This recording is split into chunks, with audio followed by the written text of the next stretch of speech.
brilliant flash of light. A battle has begun, and only one will win the fight. Danger in the air, destroying everything in sight. The time has come to right the wrong with prism power might. She's got the power. Oh, she's got the power. She's got the power. Yeah, she's got the power. A desperate struggle, the strongest takes it all. The battle rages on until the weakest finally fall. Vision fills her heart and gives her strength that's pure and true. When it seems that all is lost, she knows what she must do. She's got the power. Oh, she's got the power. She's got the power. Yeah, she's got the power. She's got the power. Oh, she's got the power. She's got the power. Yeah, she's got the power. Power, power, power. She's got the power. Yeah, yeah. Power, power, power. She's got the power. Yeah. She's got the power. Oh, she's got the power. She's got the power. Yeah, she's got the power. She's got the power. Oh, she's got the power. She's got the power. Oh, she's got the power. She's got the power. Oh, she's got the power. She's got the power. Yeah, she's got the power.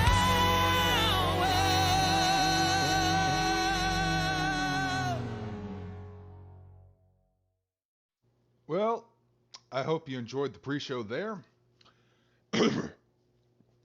The first two themes, well, the first one is Pakura's theme, and the second one was Shishiro Botan's theme. Both Hololive VTubers. But they got a metal remix from Tarf. Tarf. Tarf. He also did a metal remix theme of Amelia Watson's music as well as Gargura's. I recommend you give his shit a listen because it's really damn good. And third song is called She Is the One, Sailor Moon theme. And it's a remix, is an MC rework by Alistair M. Campbell. Yeah, that is the name of the YouTube channel. And holy fuck, that remix is 11 years old. I remember listening to that when I was in college. That theme song was fucking lit, especially that remix. I listened to it all the fucking time when I was to and fro walking on campus. And the last thing I pulled up is from the English Deke Dub Sailor Moon soundtrack, and it's called She's Got the Power, and it was performed by none other than Stan motherfucking Bush, who gained some popularity for his music contributions in the Transformers franchise, as well as doing the theme song to Bloodsport by Jean-Claude Van Damme. Fight to Survive. Yeah, that's how old the MC remix was. Alright. Anyways, I am going to unmute Squiggleton real soon. I hope he's ready. I hope he didn't get a fucking phone call at the last minute. Give him 5, 4, 3, 2.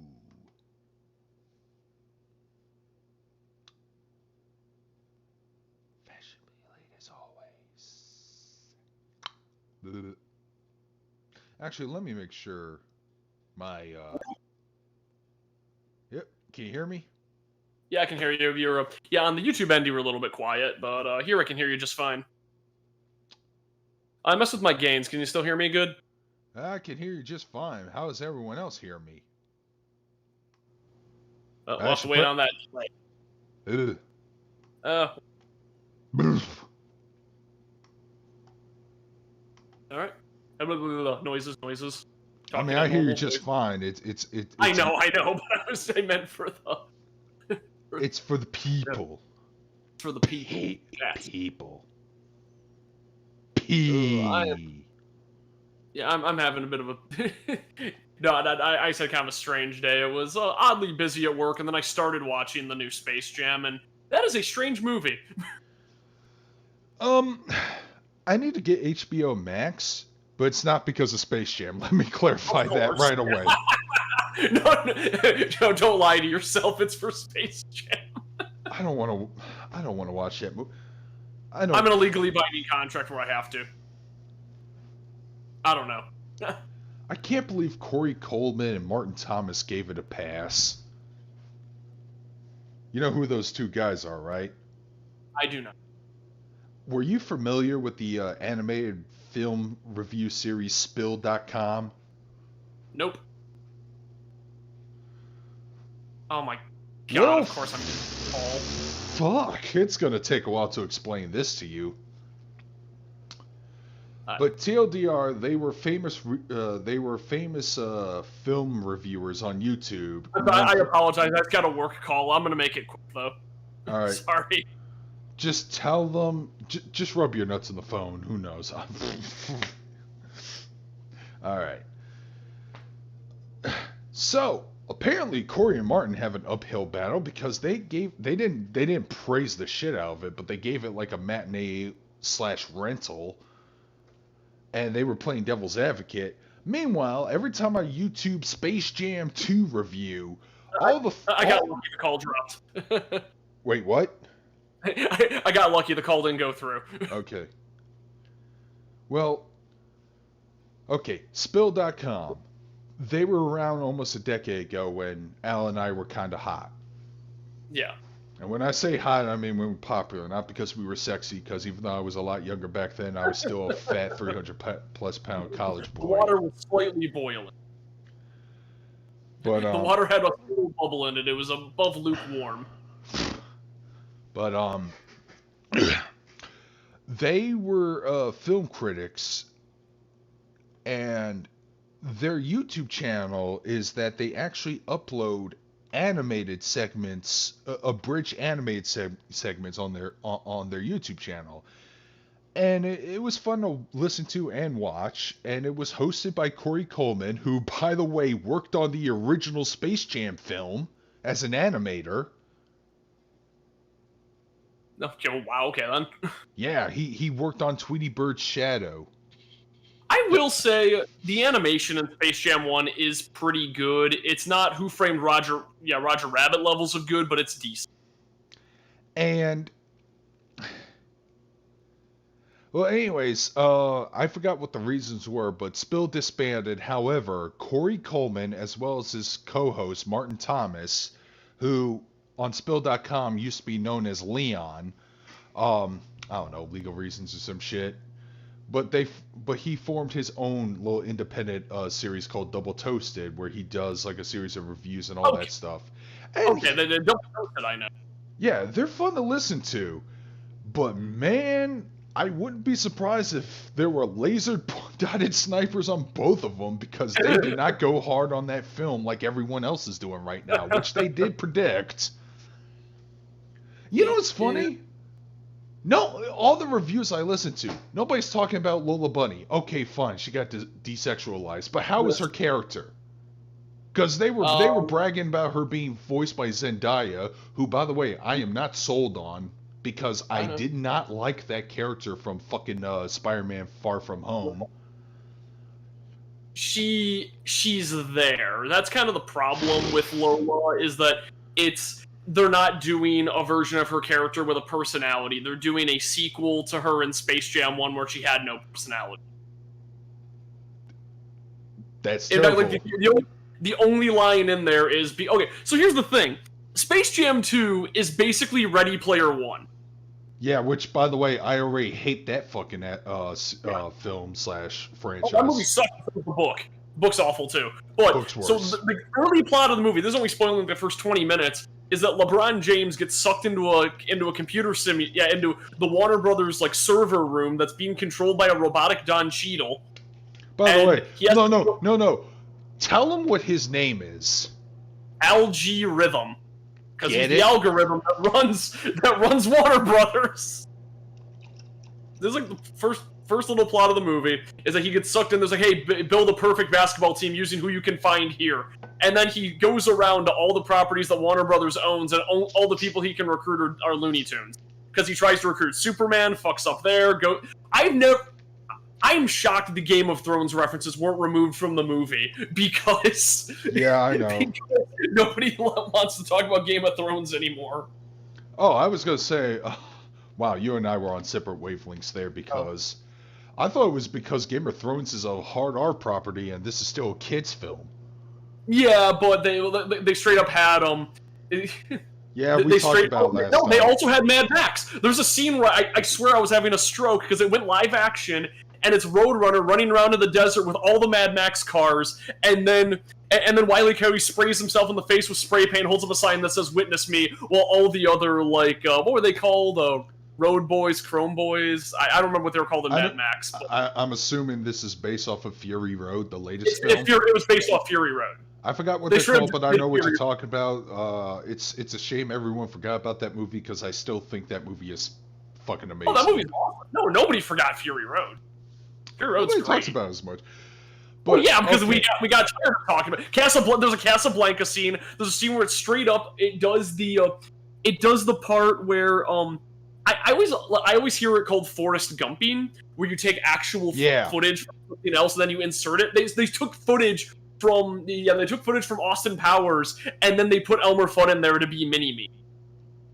So yeah, the Mini-Me introduction scene, just imagine that, but Elmer Fudd in a Dr. Evil outfit. Yeah. So and they have big in the movie because just on that logic, if people are railing on this film too hard and you're going, well, why are you doing that to a kid's film? There are several R-rated properties being referenced that children won't know. I don't know, man. And I know Corey Coleman and Martin Thomas brought it up briefly, but The Matrix, I get. Apparently, there's a fourth film. I forgot there was a Matrix bit. I was reeling too much from the other ones. I forgot they had a Matrix parody because I'm immune to Matrix parodies. I miss the Monstars. That's all I'm gonna say about this. Can we move on? I don't want to even talk about this. No. That was it. I'm not even done with the movie yet. I started watching half of it, and then the stream started because I got calls. So. Keep in mind, hold on.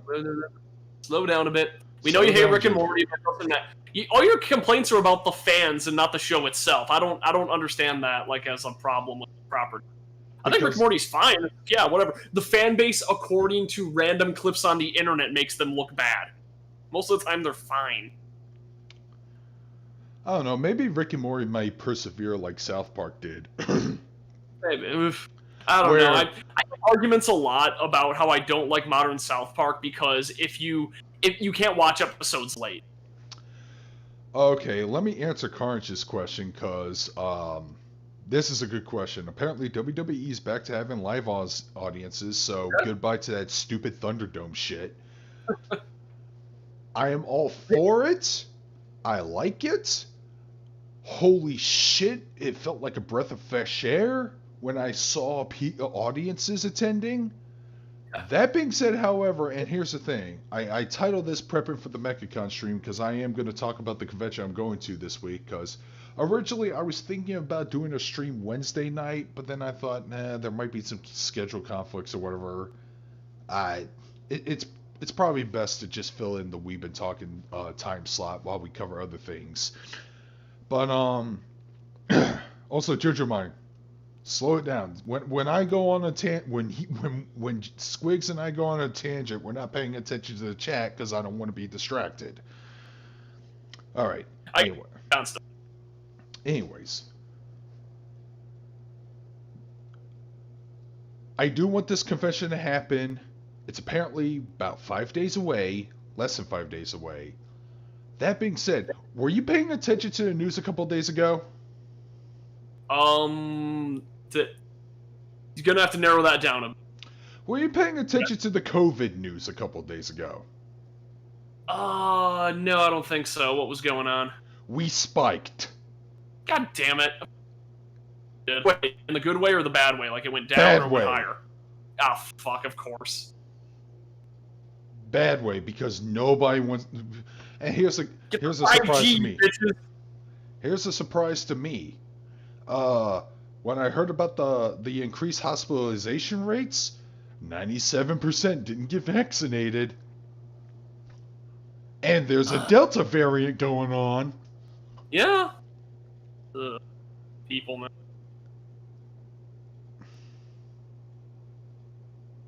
Yeah, but so far there hasn't been any teases or hints. In fact, my governor is like, dude, just get a vaccine. Just get a vaccine. Get vaccine. And come on, I really want this event to happen. God, I really want this event to happen. Even though this year's Mechacon in terms of guests, and I'm not trying to be mean, we have good guests, but it's not last year's setup. So, yeah, because they're picking up the people. So I'm not going to see Vince Nicola this year, which sucks. But I'll take table scraps at this point. Yep. Just give me a con. I didn't even know what guests were at Colossal Con because I didn't go to any panels. That's the thing. I may not even get anything autographed because, with the exception of Steve Bloom and Mary Elizabeth McGlynn, there aren't any names I'm familiar with that I want them to be like, oh, sign my DVD/Blu-ray or whatever. Steve Bloom? He already signed my Great Teacher Onizuka DVDs. Yeah. Emmy McGee? She already signed my Outlaw Star DVD collection. What do I have that they can sign up? Maybe something. Steve Bloom's in most things. Well, Mary Elizabeth McGlynn was Naoto in the English dub of the Persona 4 anime. Oh, yeah. And she was probably my favorite interpretation because at least she was trying as hard as she can to sound like a guy. Yeah, that's like the rough thing in Yeah, that's like the rough thing in the dub is like, man, that she was not trying hard at all to sound like a guy when Naoto's cross-dressing. I think Naoto had like 3 different voice actresses. Yeah. Yeah, because there was the Persona 4 dub, and then there was the Persona 4 Golden / Arena Ultimax, which rumors are going that it's going to get a remaster. I'll wait until confirmation, but god damn it, that better be true. Alright, but yeah, if that's the case, hey, it frees up more time for me to look around the dealer's room and see if there's any Gargura merch or something. Yeah, because that's the other thing I want to see. I want to see some VTuber shit out there. Yeah, no, I was very surprised at how little VTuber stuff there was. Then again, hey, I think a lot of that had to kind of go on the back burner, but I guess there's a few companies, like, I mean, they have the Nendoroids coming out for all the VTubers. It doesn't have to be official shit. If there's a person if there's a person who made handmade plushies of Calliope, I'm like, you know what? That's really good. I'll support you. Yeah. Actually, I would really want a plush of Ina's Takodachi, that little squid she has. That's a good push. Oh, I would love that. Oh, here's the other thing. Cameron. I know. It's like, I'll address it soon. I'll address it soon. I just want to say this. All right. You know what I want to see a Gunpla of? What? Pakuradam. That'd be awesome. All right. To address Cameron Mosley, hey, welcome to me from 2008 when I was playing SNK emulated fighting games all the time. Yeah. And I got immediately addicted to the King of Fighters franchise. God. Yep. Good luck trying to climb out of that rabbit hole. You won't be able to survive. It's like, oh no, you'll become a femboy. I don't see a downside from that. Yeah, inject me with more. I'll take it. You're good. So you mean Benimaru or Ash Crimson or fucking Adelheid No, Bernstein? I assumed he was talking about the. He was talking about the fact we were talking about the COVID vaccine. Oh, that's what he meant. All right, anyways. That's what he meant. Away from the 5G. Wait. Ifrit sits out, but they still have piped in crowds. Okay, we're talking about the... Man, the rest of y'all motherfuckers need to catch up like JoJo and Cameron not Cameron, JoJo and Carnage. You guys need to... I want to read your chats. I really fucking do. Don't feel silenced. We will get to it. Shit on dick. Dick shits. Oh no. Anyways, so yeah, the convention is still going. I'm fully vaccinated. The hotel we're going in has a mask mandate unless you show evidence that you've been vaccinated, which either way, I think I'm still going to wear a mask all day. But can I wear a tiger mask? Foreshadowing. As we've been for the past 4 weeks. So, I finally finished recording my Tiger Masks double review. It is approximately 18 minutes long. How is that for you guys? I'm serious. That's a good amount. No, that's great. I like longer reviews. Honestly, I have a severe problem with all my videos. I never have enough context. I talk too fast, and I write up the scripts to be a bit too blunt. I feel the opposite. I feel brevity is the soul of wit. I just want to hear, okay, do you like this? Would you recommend it to me? That's why I like Jeremy James's film reviews, because he gets it. He's quick to the point. And it's like, yeah, I recommend this movie. All right, I'm gonna go see it. That's it. And I think that's the thing I want to do. But God, I had so much to fucking talk about. By the way, I insult Kenny Omega. Of course. I wonder how many people I will oust as a member of the Cult of Coronet when I say what I say, because I actually do call him Twinkle Toast McFingerbing at one point. Because he was in one of the episodes. Yeah, I remember you mentioned that.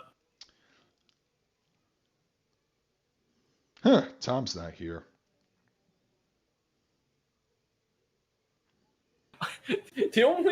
My longest exposure to Ash Crimson and King of Fighters was when Wooly got explicitly forbidden from playing Ash Crimson back when they worked in the office together because he kept bodying everybody and it just wasn't fair.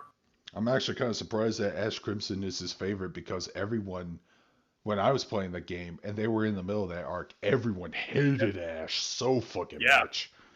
So naturally Wooly would pick him. Not for his functions, it's just for the dickish things he would do. He stole Chizuru's powers, and then in King of Fighters 11, he stole Iori's powers, which is why in KOF 13, Iori never fought with his flame powers at all. He had to fight fully physically, which is nuts, but I actually kind of like that. And it wasn't until the finale of the game people started to feel bad for him because he erased himself from history. However, and there was something I want to bring up to Pat, because Pat was like, good, he's gone for good. And I'm like, I don't know. One of the endings teased that he might return in King of Fighters 14.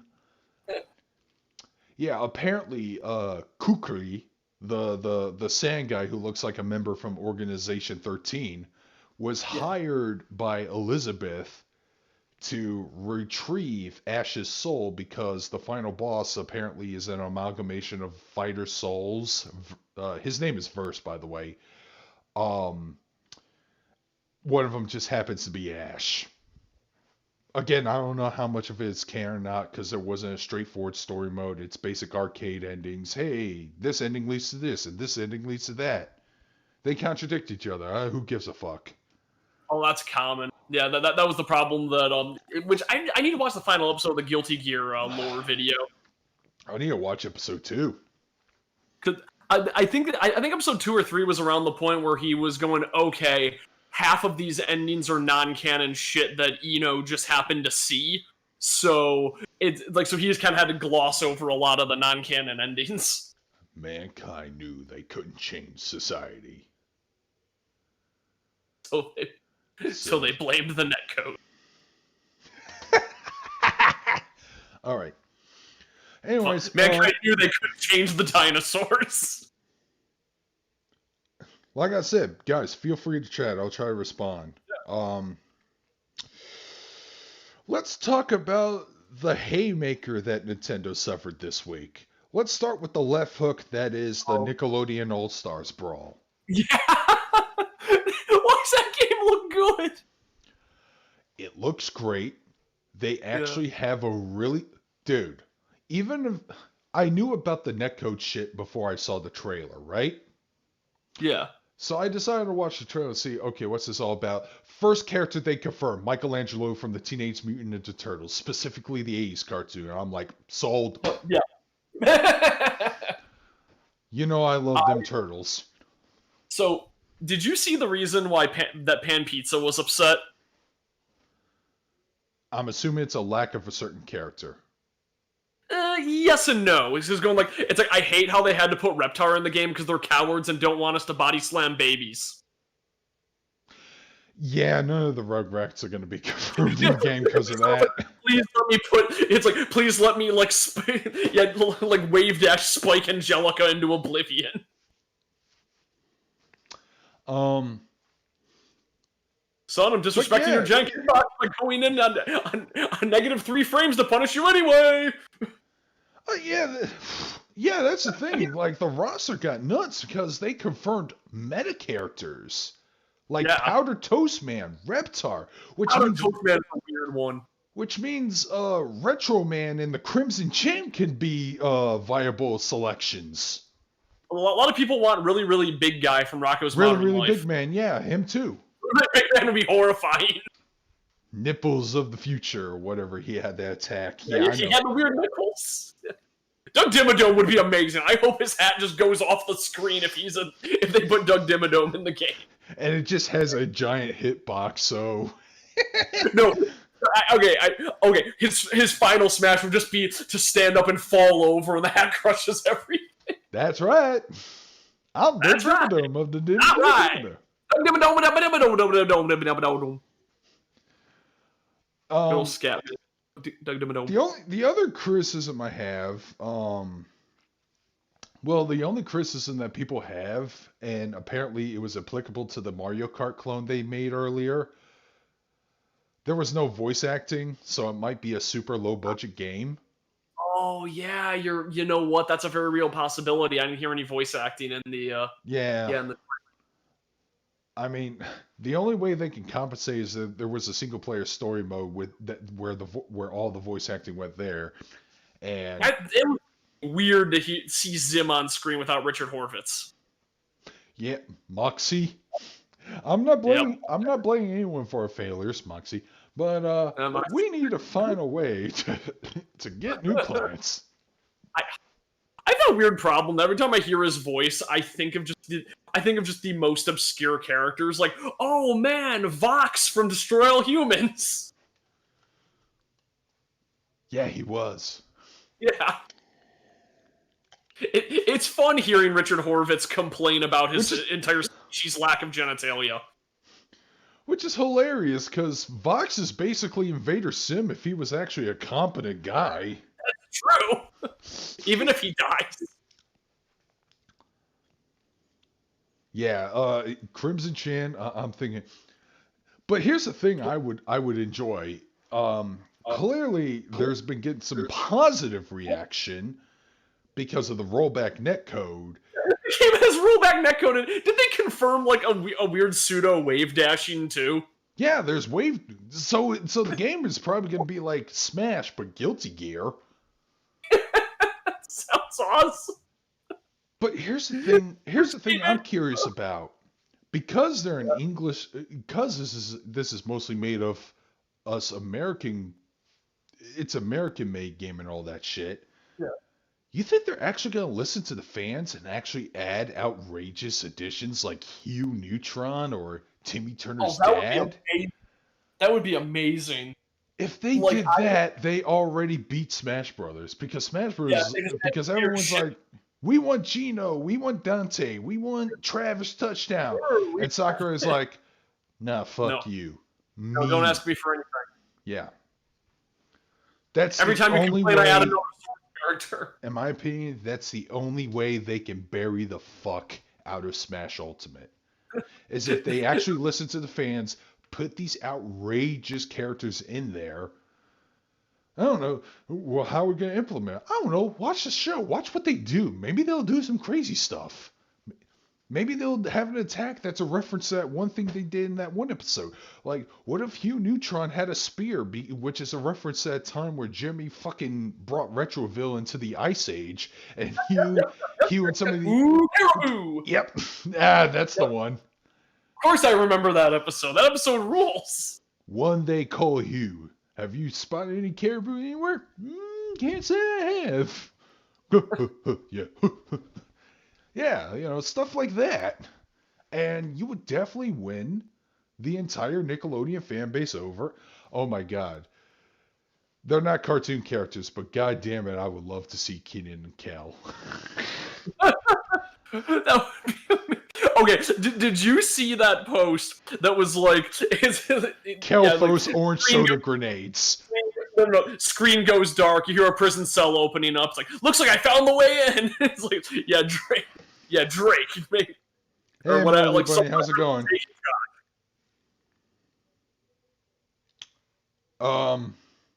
Drake overcomes the system.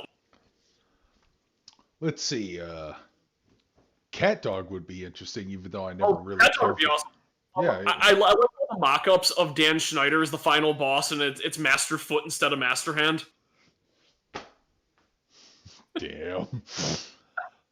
I'll see if I can find that image and send it to you. Like, Al sent it to me, and I was laughing for like 5 minutes straight.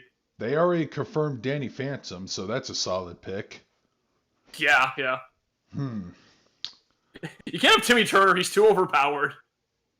Unless he becomes Clef the Boy Chin Wonder. Yeah, why not put more meta shit in there? I'm trying to think of like some... Like I said, Crimson Chin, I would definitely mark out for that a little bit. Actually, no, you know what pick got me really happy? Oblina. Oh, from Real Monsters. Yeah, that was a yeah, good pick. that was the pick where I really marked out, because that was my favorite cartoon when I was a kid. I love Real Monsters. Well, I totally marked out for Michelangelo and Leonardo. I'm hoping Shredder gets it. You know what would make me mark out more, though? One of the things making the monster fucker in me? I wonder. Wait, what'd you say? Is Oblina what awoken the monster fetish in me? Maybe. Oh,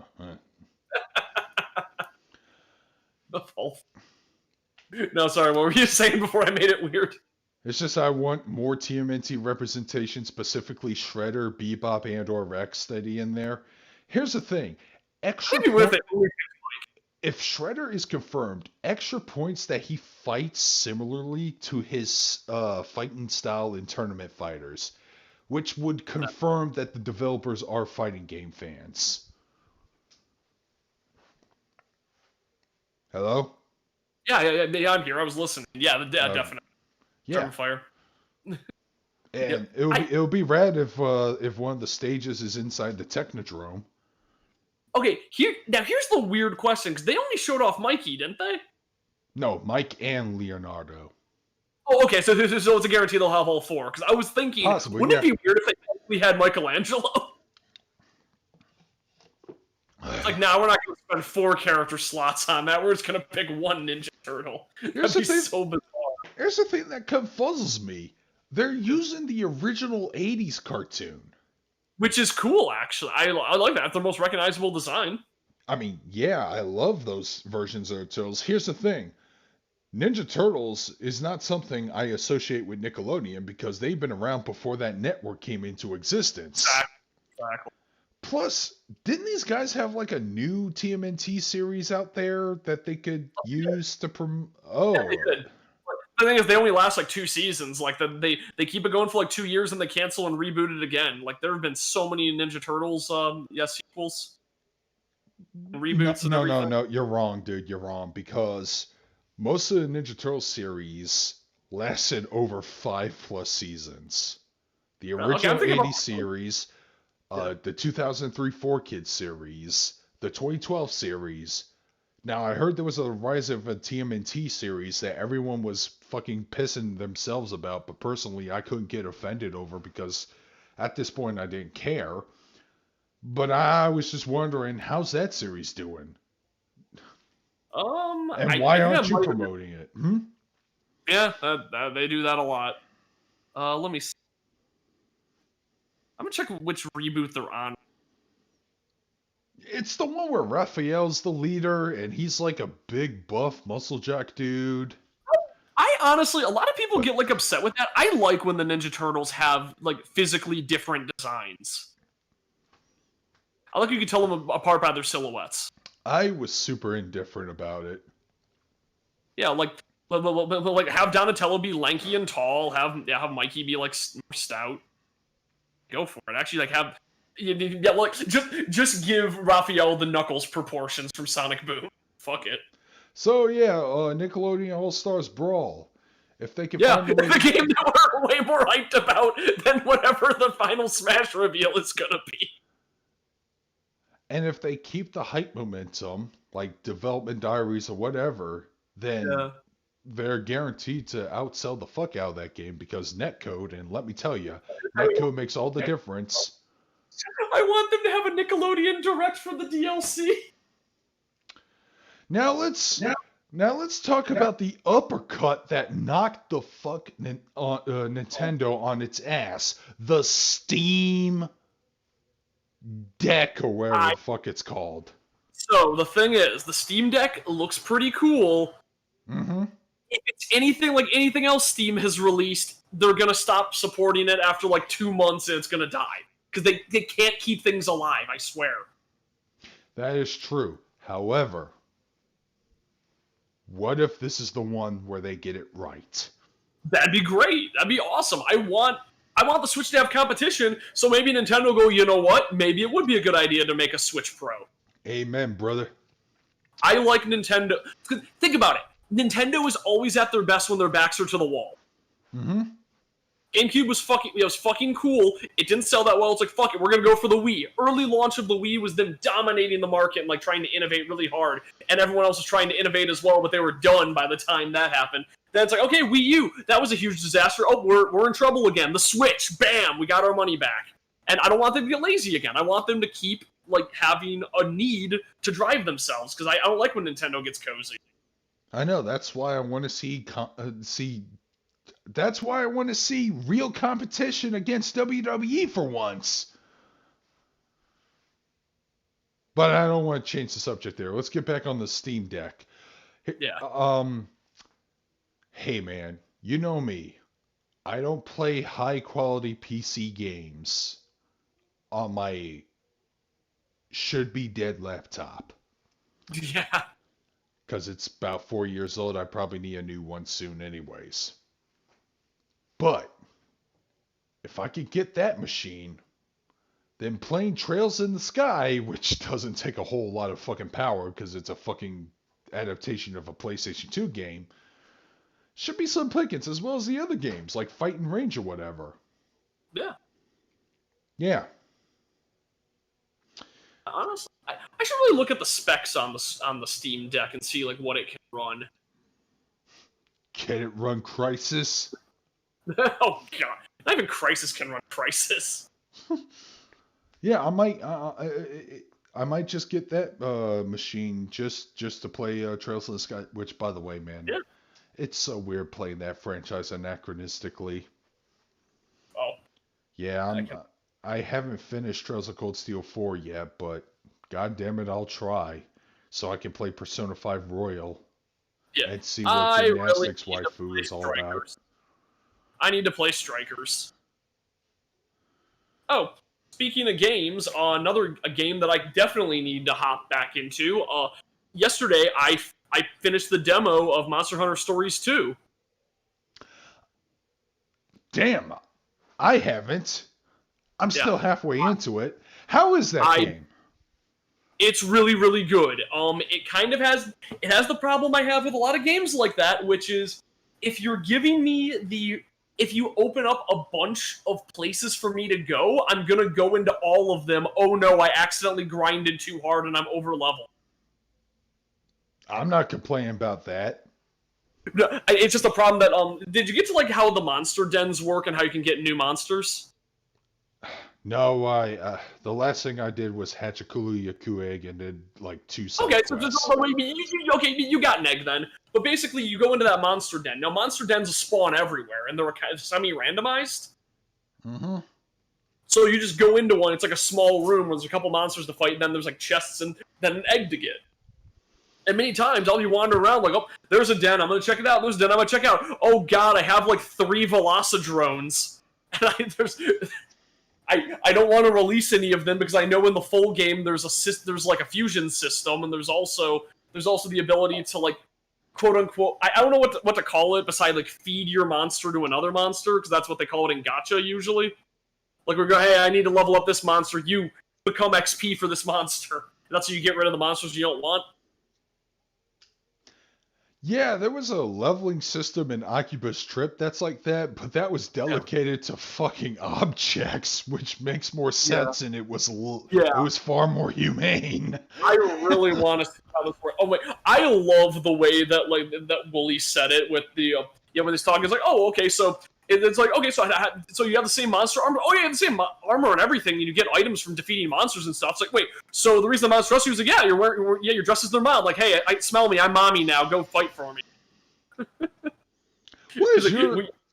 What does your character look like in the game? Because my character looks very silly.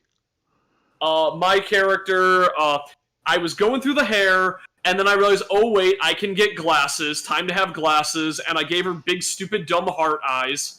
And she's fucking adorable. She has the Brahana, or what are those things called again? The big mosquito. She has that armor. Uh-huh. And there's a scene at one point where somebody looks at her and goes like, "Oh, you have your grandfather's eyes." Like, really? My grandfather had big, stupid hard eyes. And I'm thinking back, that sounds adorable. Your grandfather was a real horny bastard, I'll tell you what. Yeah, it's just your eye. No, like, you see what he looks like, and it's like, oh, he looks like a fucking badass, but, yeah, it's like, but, like, you don't really get a good look at him. It's like, oh, man, I wish that they'd put my eyes on him so he'd have the dumb hard eyes. Alright, my design is surprisingly a little less subdued. Yeah. She has blue hair, she has a tan skin, so she kind of... Oh, yeah, I have pink hair and dark skin, so yeah, I get it. So she kind of looks like Nadia from Nadia's Secret of Blue Water, except that she has like a big old fang tooth, face paint, and the glasses. So she kind of looks like a weirdo ogre. I picked the model with the pronounced lips. I think that's a good look, and not enough anime does it. Like, they usually overdo it, or one character has the detailed lips and no one else does, and it makes him look like a weirdo. So this question might be dedicated to you because you probably played a few of them. I haven't played enough of them. Actually, I probably could answer that question. Have you ever played? Melody Bunny 11 asks, have you ever played a cringy fan-made dating sim? Oh yeah, I played My Little Pony: Love Is Magic. I was actually I was a playtester at a convention for it. Oh my god, that backstory enough is cringy. But yeah, I played that a little bit. It turns into a murder mystery. It was weird, and then I tried to look it up later, and I guess it fell apart, and they never finished. So, whatever. But I love no. The best cringy fan-made dating sim ever is I don't remember what it's called, but every character's John Cena. I think it's called John Cena's Sexy High School Adventure. I wonder how much pussy John Cena really got in high school. I'd like to imagine he was a huge dork. Oh, that would be funny, dude. I wish John Cena was a huge dork and then he just got swole. It would be that scene in The Simpsons where like Rainier Wolfcastle's like is shooting a movie. Like called Undercover Nerd, where he's like the 7 foot tall beef. Yeah, like this pile of beef, trying to act like a nerd. Like, my name is Melvin Puny Maya. The cringiest dating sim I played was the Newgrounds Flash game of Love Hina, and the reason why it was cringy was because it was still, keep in mind, this was early mid 2000s, so the person who made that dating sim took a lot of civil liberties in the characterizations of everyone. There was a lot of vulgarity, like for example, the samurai girl, I forgot her name. I think it's Setsuna. No, that's from Negima. Shit. They have the same sword style. Anyways, samurai archetype from Love Hina was a doobie dabbler, so she always got high all the time. I was like, well, this is fucking stupid and out of character. So that's my answer to your question, Melody. I can find. No, there was one I can't find anymore. But I think Flash died. But somebody made a dating sim where you. Oh yeah, no. Higao Academy. Higao Academy is amazing because that was like a way too detailed dating sim that came out like right when the Super Best Friends broke up, and it was like all of their inside jokes. Oh, sick. But like there was a few like early on it was like you got like gender bent Wooly, Matt, and Pat, but then they just became images of themselves after a dream sequence, so you just got to date the real people. It was so weird.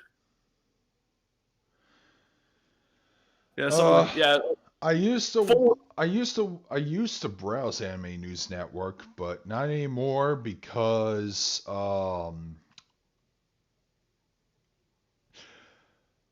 fuck Jesu Otaku. All right.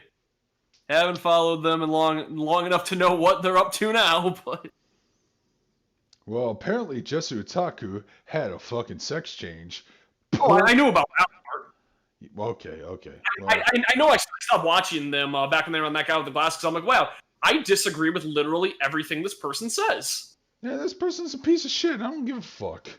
Like, hey, Gurren Lagann's not that great. Hey, Panty and Stocking's one of the worst shows I've ever seen. Hey, Bullshit. You know what? Yeah. They hated Panty and Stocking. And I'm not a big Gurren Lagann fan, but I'm not going to piss on everyone else's parade if they fucking love that show. That being said, if you like that, please watch other better super robot shows. Please watch Gal Gaigar. Yeah, that one's good. Yeah, I'm just a huge fan of Gurren Lagann as a reconstruction of super robot shows. Because please watch Gundam. Time. You know, good super robot show. Gridman. I still need to finish that fucking the first. I need to watch the new season. I need to watch the new season because I don't know what the hell it is.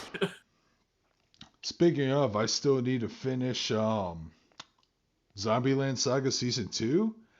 Yep, and I need to watch Gundam Hathaway because it's on Netflix. It's a Netflix exclusive anime. Oh, speaking of Netflix, I should probably watch Beastar Season 2 and see where that goes to shit, because I hear that's around the time that the story like decides to get awful. I feel so vindicated right now. What? I've never seen a single episode of Beastars. All I know is that it turns into a shonen battle series out of nowhere. Everyone tells me I should watch it if I'm a furry or not. I still didn't, and apparently the show is going to shit. I'm not sure about the show. Maybe the show fixed it like Attack on Titan. No. Pat Woolley mentioned this. The manga went to shit. That's what I mean. The manga went to shit, but I'm wondering if the show's gonna fix it like Attack on Titan did, because I know the Attack on Titan manga was doing awful, and they fixed a lot of it in the anime. Because going, you know what? We gotta move this storyline around because there's like 12 chapters in a row of people just talking. All right, I'll give it to you there, brother. By the way, Freelancer, are you still around?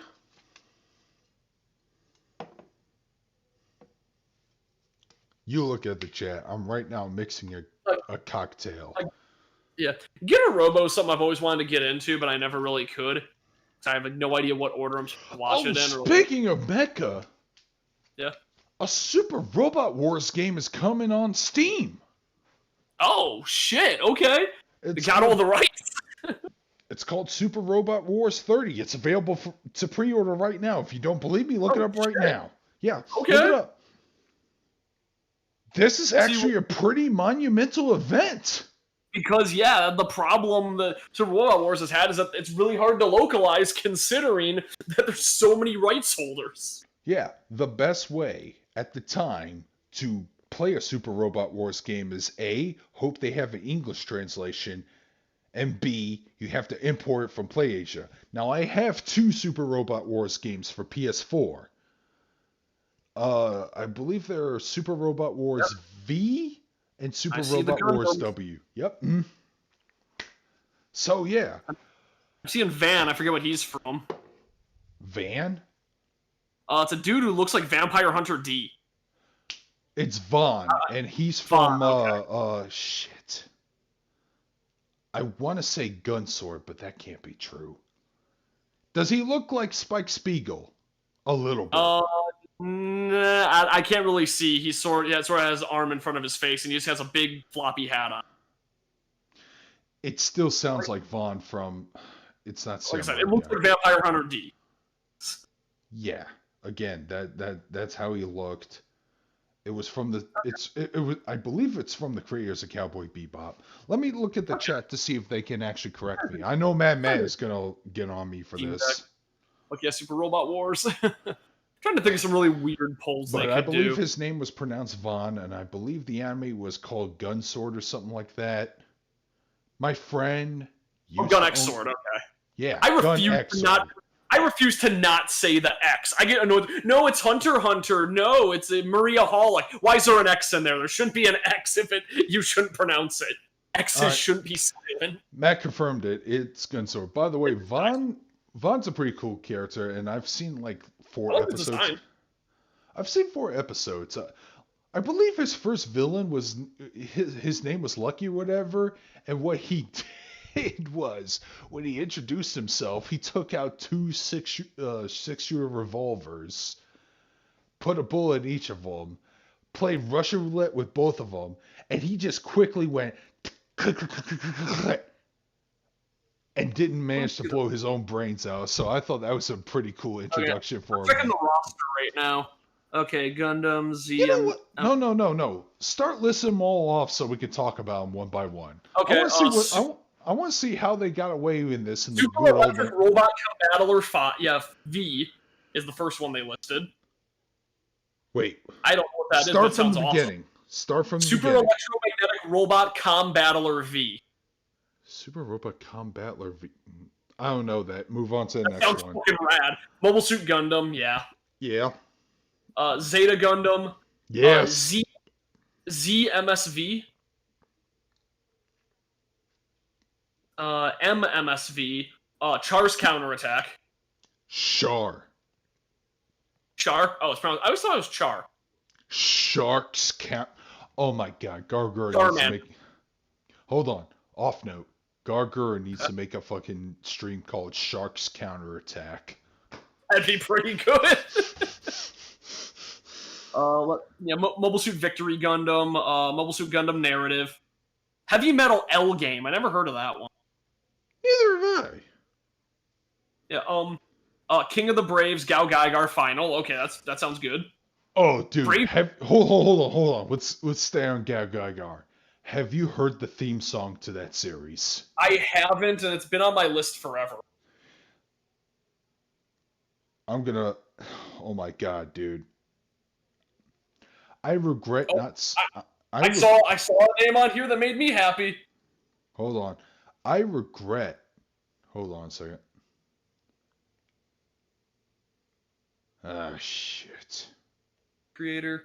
No, haven't seen any 90s or 70s anime before. I mean, Melody, like, go for it. Watch some old school anime.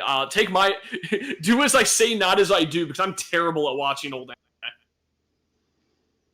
I should really get wasted one day and just watch like Gao Gaigar or like Mazinger. It's or funny some. because at the end of my fucking Tiger Mask double review, I'm trying to push awareness of the Tiger Mask franchise as a whole. Yeah. Because I want to see the original 1970s anime so fucking badly. But here's the Gao Gaigar theme. You only need to listen to like the first 5 seconds. Okay. Here we go.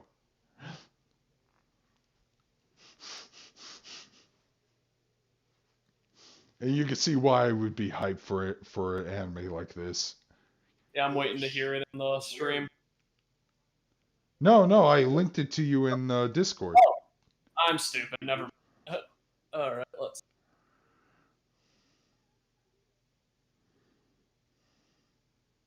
Oh.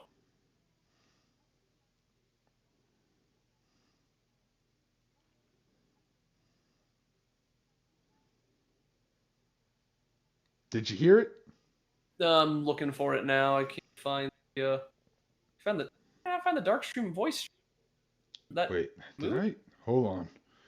Oh wait, I was clicking on the wrong one. Bad.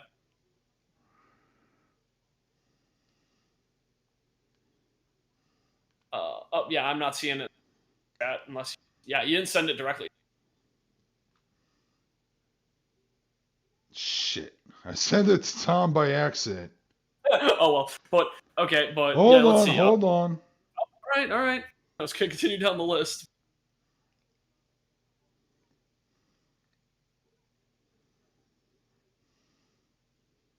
Okay, now it sent you. Take a listen.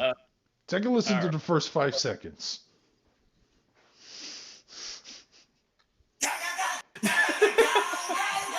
Yeah! Okay, turn it off right now because I heard in the background. But you know how that gets you amped? Yeah, that's fucking good. Not enough anime do that. You know what? Absolutely shitty anime, but Turiko. Turiko's opening gets you so hyped and the anime is shit. That's the anime about the guy who wants to fucking hunt exotic things for food. Yeah, to build the ultimate menu. I'm disappointed that really good premise, really good world. Oh my god, do the characters suck? Damn. Because everyone's it's got that problem where it's like, yes, we get it, Kuriko, you're the most overpowered god on the planet, and that he solves everything by. And it's also the problem that, what are your abilities? I'm strong and I punch things. Like, okay, and everyone else has way cooler abilities. You know who's not overpowered and is pretty flawed and can probably lose a match or two? Who? Tiger Mask. Yeah. Watch Tiger Mask double. Wait, Linkara hates Gao Gaigar? What the fuck is wrong with him? Alright, but, yep, so... It's Linkara! He's a fucking dipshit. Why did I ever like him in the first place? He was the only person reviewing comic books? Yeah. There was no alternative. He found a niche and he grabbed onto it. Plus... The comic book girl 19 threw him out of his Plus the place. response between him and Plus the response between him and Oni and Nostalgia Oni, like, I love that discourse so much. You know what? I have more respect for Doug. He actually took the comical parodies of him pretty well. It's like, oh yeah, I've seen it. I actually thought it was pretty funny. I didn't bring him out of myself. Then Linkara's like, I absolutely hate this. They call me the Lightbringer. Even though it's funny because he said he never seen them. How would he know? Yeah, I don't know. Yeah, he's like, nope, I never seen it. Like, honestly, for the most part, they don't really make fun of him that much. They just think that it's one of those things that they just find Linkara as a entity to be automatically hilarious. And most of the jokes are just putting Linkara in places where he doesn't belong to see what happened. Like, they played AI Dungeon, and they made every character a member of Channel Awesome, just to see what would happen. Right. And Nostalgia went insane and shot her. Hang on, Lyra. How you gonna spread your wings and fly? What are you aiming to be? What are your aspirations? If you're still here. No, I'm in full support of this. I just want to Okay. know what he's trying to do. Yeah, do it. Do the What if- thing. Whatever you do, hey, as long as it's not illegal, criminal. To quote, As long as it's not that illegal or criminal. You know what? Kimmy has a good point. Who the fuck is Linkara? Indeed, I know who Linkara is, but who the fuck is Linkara? hey, you know what? Let's keep it at that then. But no, there is a thing. So me and Al, we did run into Linkara. No. I want to go back to Lyra. Okay. AKA Vmon. To quote Shia LaBeouf, do it. Just do it. I know a lot of people make fun of it, but I actually think it's pretty inspirational. I will say the best advice I can give somebody is don't think you're clueless or dumb when it comes to. Have you seen how shitty many successful people are at what they do? Mm-hmm. If you're remotely competent or incompetent in any way, all you have to do is just you gotta fake it till you make it is always the best advice. Because people who are fucking awful at their job end up on top. Like Linkara, or whoever wrote all the shitty Star Wars movies. That is true. Speaking of... Almost got approved by the biggest corporation in the world as being acceptable. Speaking of, in my Tiger Mask double review, at the beginning of the review, you might actually sound. Hang on, got some gas. Hang on.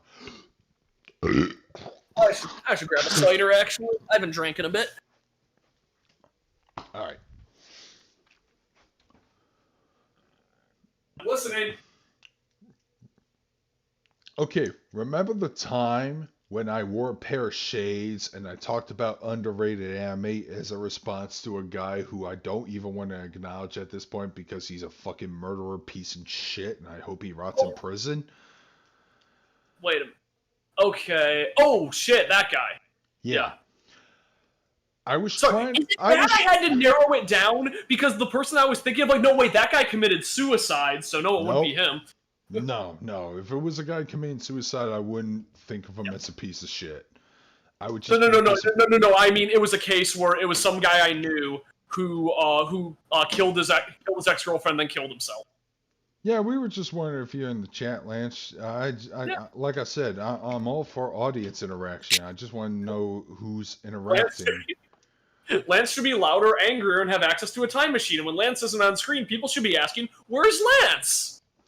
But anyways, the point is, my Tiger Mask double review comes off as the aggressive promo dark screen, because that was the gimmick I was thinking of. However, halfway into the review, because I didn't script everything out, I decided to improv some of the things I talk about, like the animation, or, hey, this is an anime that's a sequel to an anime from the 70s. Do I need to watch that first? And I said, no, you can jump into this one, motherfucker. Or whatever. Yeah. All that kind of stuff. That's a good question, honestly, because I have, a show I wanted to watch, but I don't know what happened there, because I know a lot of people were hyped about it, was Yatterman Nights. Yatterman Nights is interesting. Because isn't it aren't the Yatterman heroes the villains now, and Duranjo's daughter or something is the hero?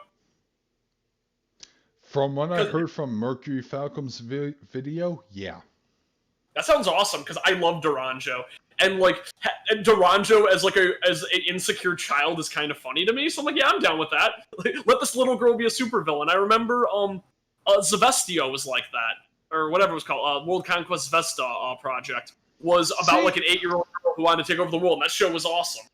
See, I was turned off by it just on the grounds that the Duranjo in that series is a fucking lolicon. Wait, in Yatterman Nights. Oh, in Yatterman Nights. Okay, I wasn't sure. Yeah, because here's the thing. There was a running gag where every time Duranjo got caught in an explosion, she gets caught in a fan service situation where all her clothes get blown off or whatever. And they probably did the same for her, and I'm like, no, give me the big titty, full, mature woman, okay? So, There's a scene I know from Yatterman that I think is some of the funniest shit. It's one of the funniest sight gags I've ever seen. But Duranjo like takes her shirt off, and you see like nipples and everything. And then they make a statement like, "You can't get away with that on TV." What are you talking about? It's just a bikini. And takes it off. She has normal clothes under it. It's just a bikini that looks like nipples. That's the same color as her skin, and that's fucking hilarious. You know, I'm actually kind of surprised they didn't try to adapt the 2008 anime adaptation, because they were doing a shit ton of American references at the time. You remember? Oh god, sounds it. I never watched it. I never watched Yatterman 2008. Okay. So there was a scene. I just know them from crossovers. So there was a scene in the 2008 anime adaptation where they were filming for a Spider-Man adaptation hosted by a Steven Spielberg lookalike named Steven Sleepbunk or whatever. He has narcolepsy.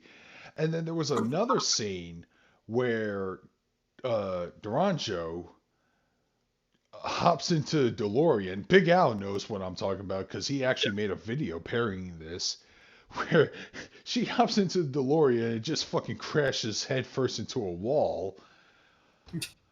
But the biggest thing was, in 2008, there was an intense presidential debate, and we were still looking for a chosen Democrat, which was between... Do you remember the candidates? For 2012? 2008. Oh, 2008. Okay, obviously, I want to say... Was it Obama and Hillary? Yup. Here's how they parodied it. It was a kindergarten school between Obama-kun and Hillary-chan. And I'm like... I love Obama-kun. That sounds awesome. Yeah, they were kindergartners arguing in the playground or some shit. I'm like, oh, wow. Whoever is directing this series knows his American culture pretty strongly. Well, I mean, hey, Lil Bush was a show, and that was going on like during the election, and that was George Bush. That was a Western comic, man. I know. I'm more impressed that... I think there's a precedent for it, so that'd be great if they were inspired by that. Yeah. So I'm still mildly disappointed that the 2008 Yatterman anime series never got adapted. And that was the same time when Tatsunoko vs. Capcom came out. Yeah. I think the problem was that, like, I think pushing anime in 2008 was kind of hard because it was still pretty niche. That was before Netflix really took off hard, and that's... Is it? No. Anime was in a big boom in the mid-2000s, ever since Dragon Ball Z and Toonami, and the fact that Cartoon Network... I meant it was petering out around that time, because Dragon Ball Z and Toonami was a huge boom, and then I think it was petering out until I want to say around 2012 or 2013. No. This is where I disagree with you on. Okay. In the mid-2000s, anime had a big boom because of Toonami with Dragon Ball Z. Yeah, 2003, 2004. Yes, but I meant simultaneously. Here's the other thing I need to factor in. Simultaneously, networks like Comedy Central and Cartoon Network were on an exclusive different cable package, but around 2001, Cartoon Network, Comedy Central, and all those other extra networks came on to basic cable, albeit people who pay for basic cable had their rates charged up. Now, here's the thing. Let me tell you my memories when I was a kid. I didn't completely grow up with Toonami. I had a friend who had a babysitter's home. I can't explain it that much, but I remember watching a couple episodes of Dragon Ball Z, and I'm like, when is Goku gonna turn to Super Saiyan? All he's been doing for 5 episodes straight is raising his hands up to summon a spirit bomb to kill Frieza. Yeah, this lasted for episodes on end. And once a year during the summertime, they would offer us those channels free for a week in order to entice us. And when Toonami became free and available to me, around that time, I thought that was that period. So, what I would do was I would go to a dollar store, hoard some VHS tapes, and record episodes of Dragon Ball Z and Tenchi Muyo because that show was garnering my interest. Because, you know, it was making my pee hard. I know. And I recorded these, and I remember watching these shows, and I was dedicated to this channel for a while. It wasn't until Cartoon Fridays, hosted by Eustace from Courage. Yeah. Weird. Yeah, remember when when there was a special block called Cartoon Fridays and was hosted by a cartoon character from this block? Yep, that was all fun. Love Cartoon Friday. Okay, so I was watching Cartoon Fridays hosted by Eustace, and I was watching. I was like, okay, well, this is gonna end soon. And I think my brother came in, and I go to him and ask him, hey, so when are we going to lose all this? And he goes, what do you mean? When are they going to pull it on us? And he goes, no, this is here to stay permanently. And I got super fucking excited. I was hyped. And not 2000, not 2008 to like 2010.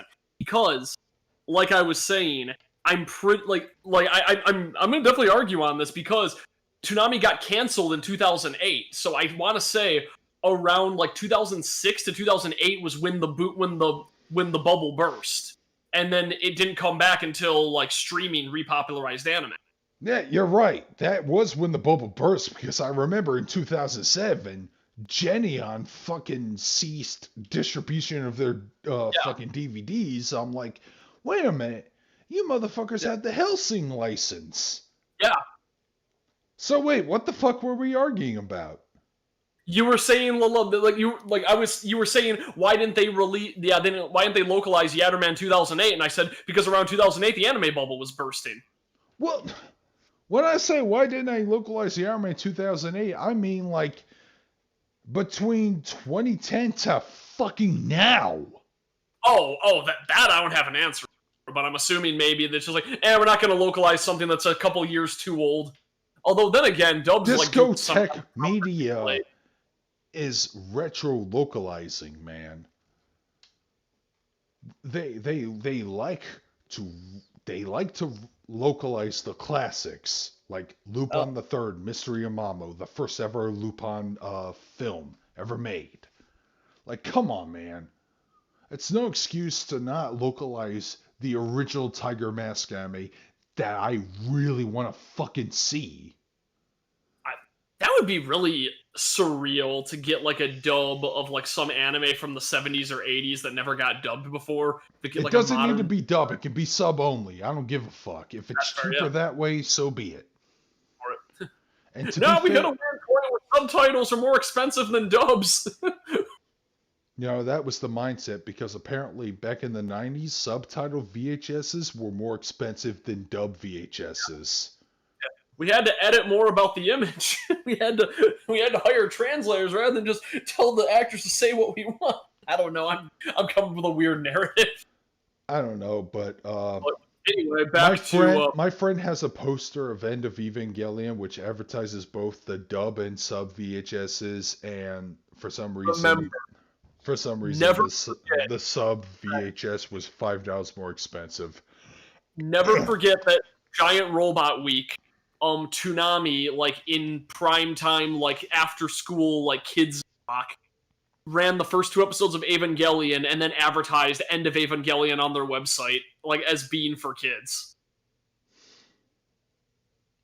Wow, I'm surprised Washu did for you because that's Ryoko's mommy. Huh. I'm responding to freelancers' comments. Yeah, okay. Yep, and back to the Super Robot Wars list. Oh yeah, yeah. Come on, a Heavy Metal L game, Never. Brave Police J. Decker. I don't know that one. Wait, I know yeah. that one. It's from the Cool same name. series as Gal Gaigar. I know Okay. what Brave Decker is. Uh, It's weird. It's like a weird offshoot of Transformers in some way. I wait, I need. know that one then. Shit, speaking of Brave Police, I really need to finish Astral Chain. I liked that game a lot, but I fell off. Oh shit! Did we lose connection? No, that was just my my Defender saying it needed an update. Oh, good. Okay. Well, tell it to fuck off for an hour or so. I'll go with Defender. I prefer Offender. Alright. After Brave Decker. Better Man. Wait, Better Man? Yeah, Better Man apparently is I don't know. I never heard of that one. No. I have. I could go on length about that. Okay. Okay. King of Kings. No. Shut up. Yeah. I'm still on I'm still in mode. Okay. Are you familiar with the channel Tech TV? Yeah, I remember Tech TV. Tech TV used to have an anime block of their own. God, you're right.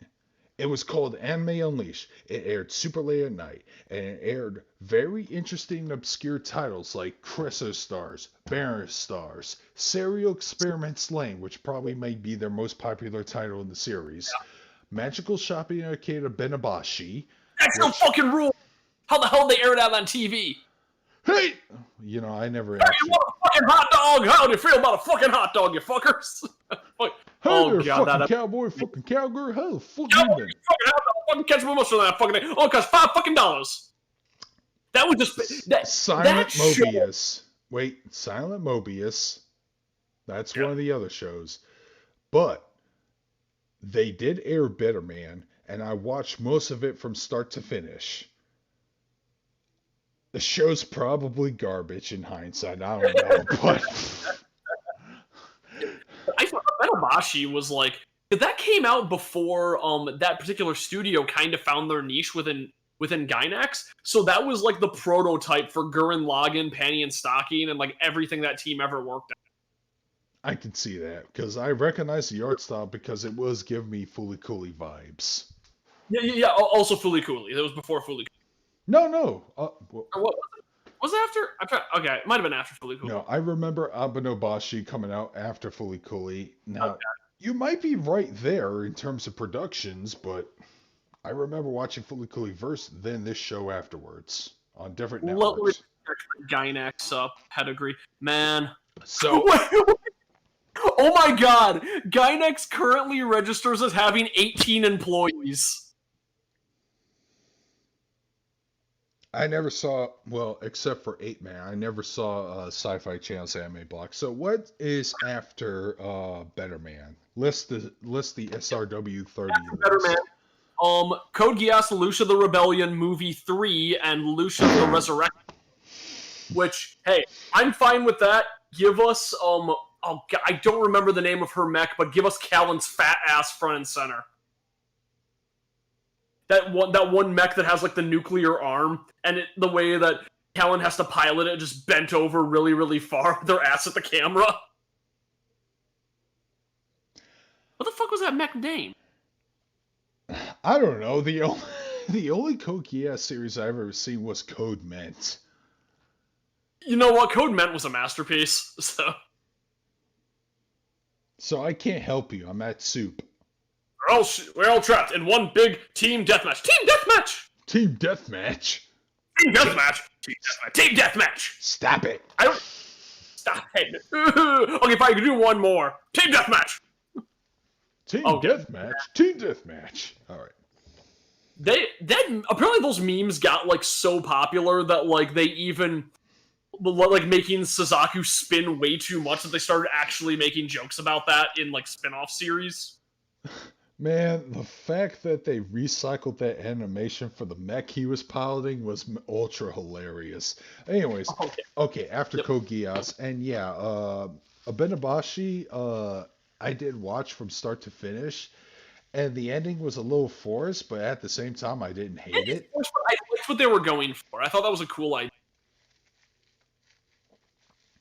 Yeah, anyways. What's after Code Geass? After Code Geass is, let's see, Getter Robo Armageddon. Okay. Oh! No. I've seen some of Get a Robot Armageddon from one of the Super Robot Wars games. I fucking love the intro to that theme song, to that series. Mechs have good openings. Oh, yeah. Anyways, moving on. Mazinger Z Infinity, Mazen Kaiser Infidesum. Yeah, Infitesum. Alright. Or Affinices, I don't know. Magic Knight Ray Earth. I've heard that name before. It's a Clamp series. Okay. It's a Clamp series that's... Yeah. I think it's a Clamp isekai. God, remember that time Clamp got horny and then drew that like Yaoi series with JoJo? Where Kakyoin lays an egg? No. And I never seen it. I don't want you to describe it. Let's move on.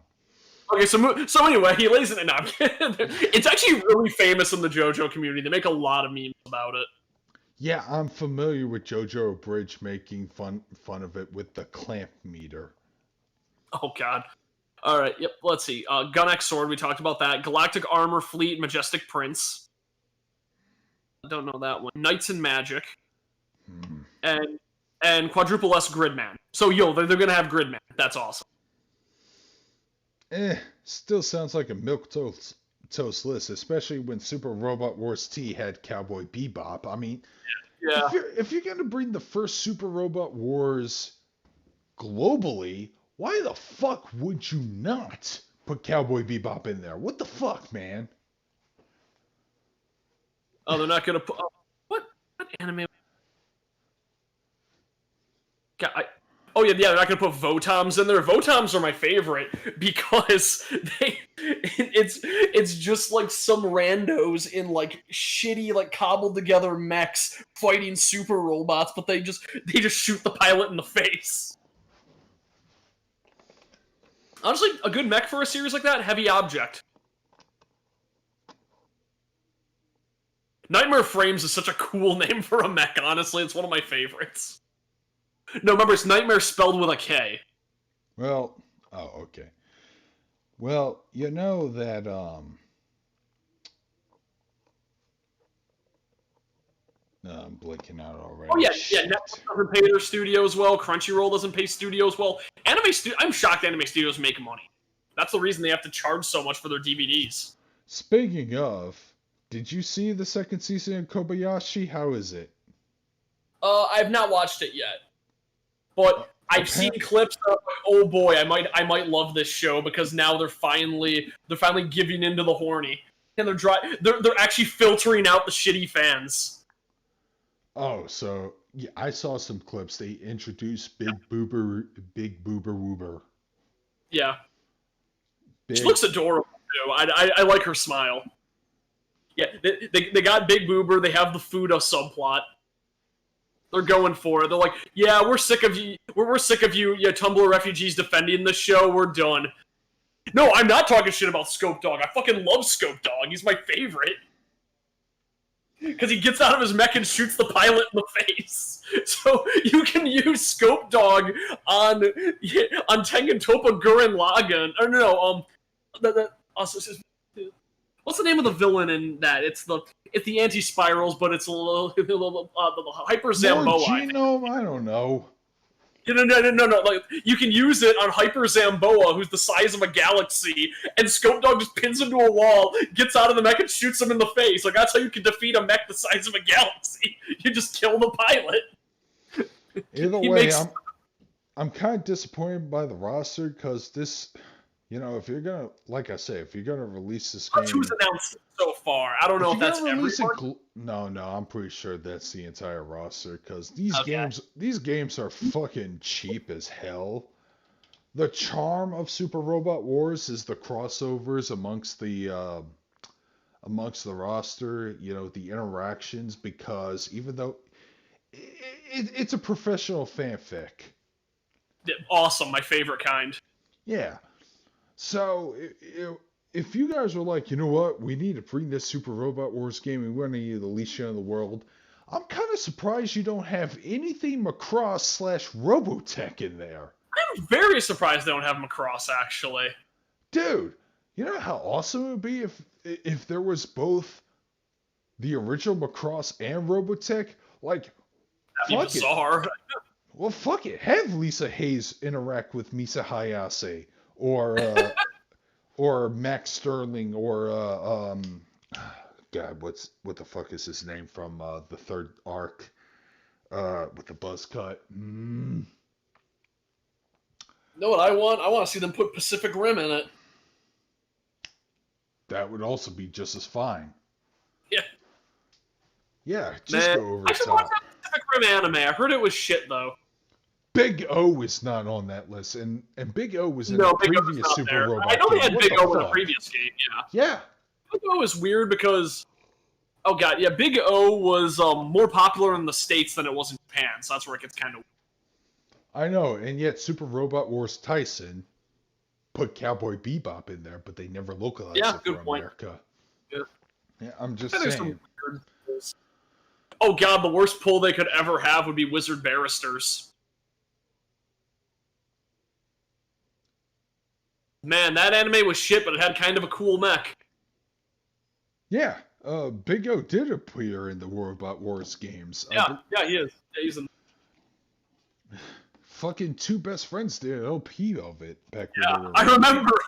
No, I remember there was like a weird thing in that game where they found out you could cause a memory leak internally. Robot Jock should be in fucking Super Robot. Yeah, Robot Jocks. Yeah, but no, they found out you could cause a memory leak in Super Robot Wars because you click on a text box and then you click on a word within that text box that links back to the original text box but opens up a new window. So we kept going back and forth until the game slowed down. Because hey, that was when they were testing. What the hell is the name of Callan's mech? All right, guys. So I'm pulling up the website right now for my convention because the app they advertise doesn't fucking work. Go figure. Huh. Neither this. Oh wait, here it is. All right. I can hear myself in the background. Oh, my bad.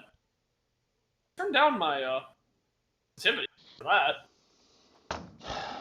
And like I said, I'm fully vaccinated. I'm fully vaccinated. But here's the thing. And I don't want to scare you guys, but someone close to me got hit with the Rona. Ugh, damn it. Here's the kicker. That person No, was fully vaccinated.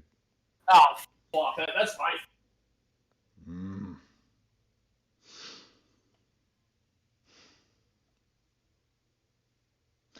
Sorry, I was messing with my game. I love Louisiana. I just hate the people that fucking burden it.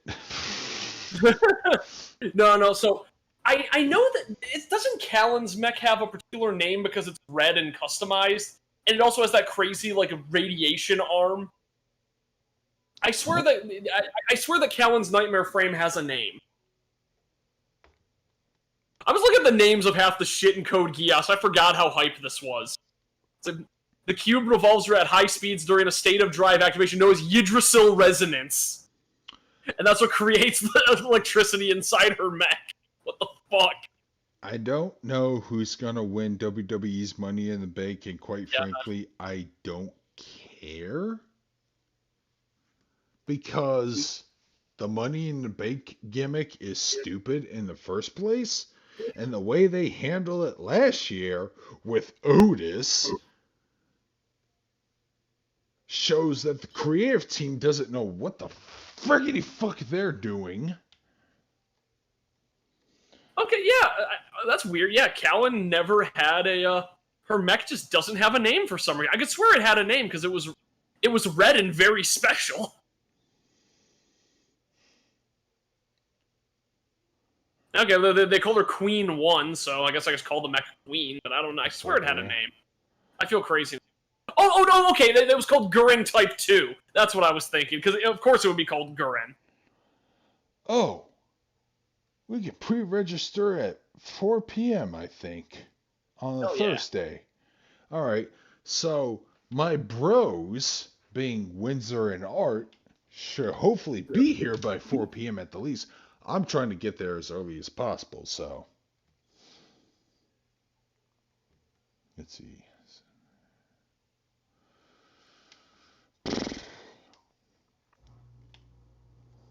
Meet and greet Mechacon presents by Team Karaoke. Okay, blah blah blah.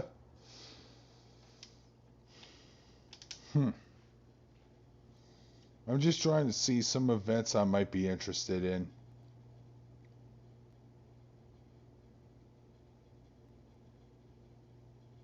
Symbiotic Titan and Robot Wars. Man, I feel so bad for Symbiotic Titan fans because they're really into Symbiotic Titan. There's never going to be a continuation of Symbiotic Titan. Yeah. There's not gonna be any woman who's gonna shake it, bake it, booty, quick it. They apparently hate when you bring that up because that's all anybody knows about Symbiotic Titan.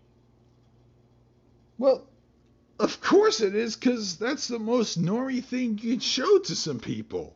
Exactly.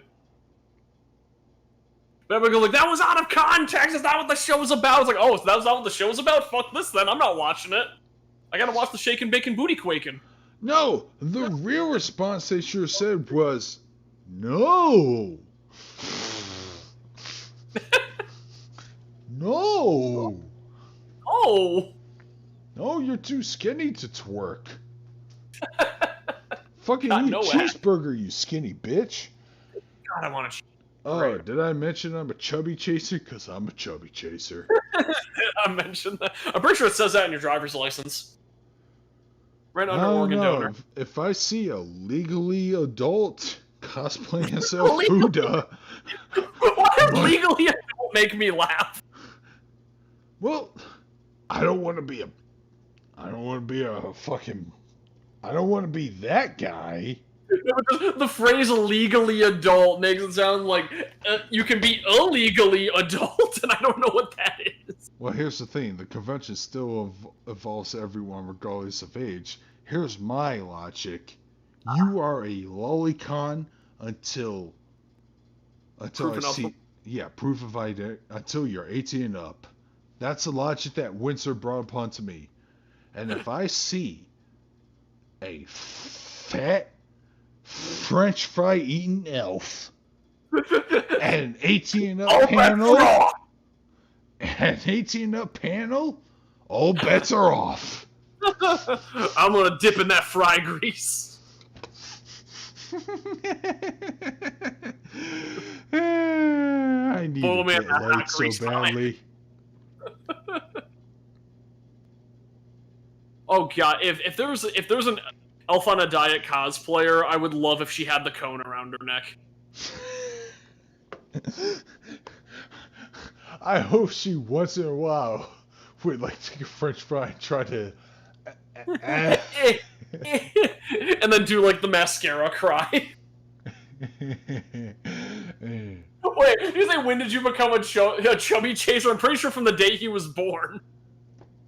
Well, no, not really, but it was early in my childhood. Trust me, yeah, I am a hardcore chubby chaser.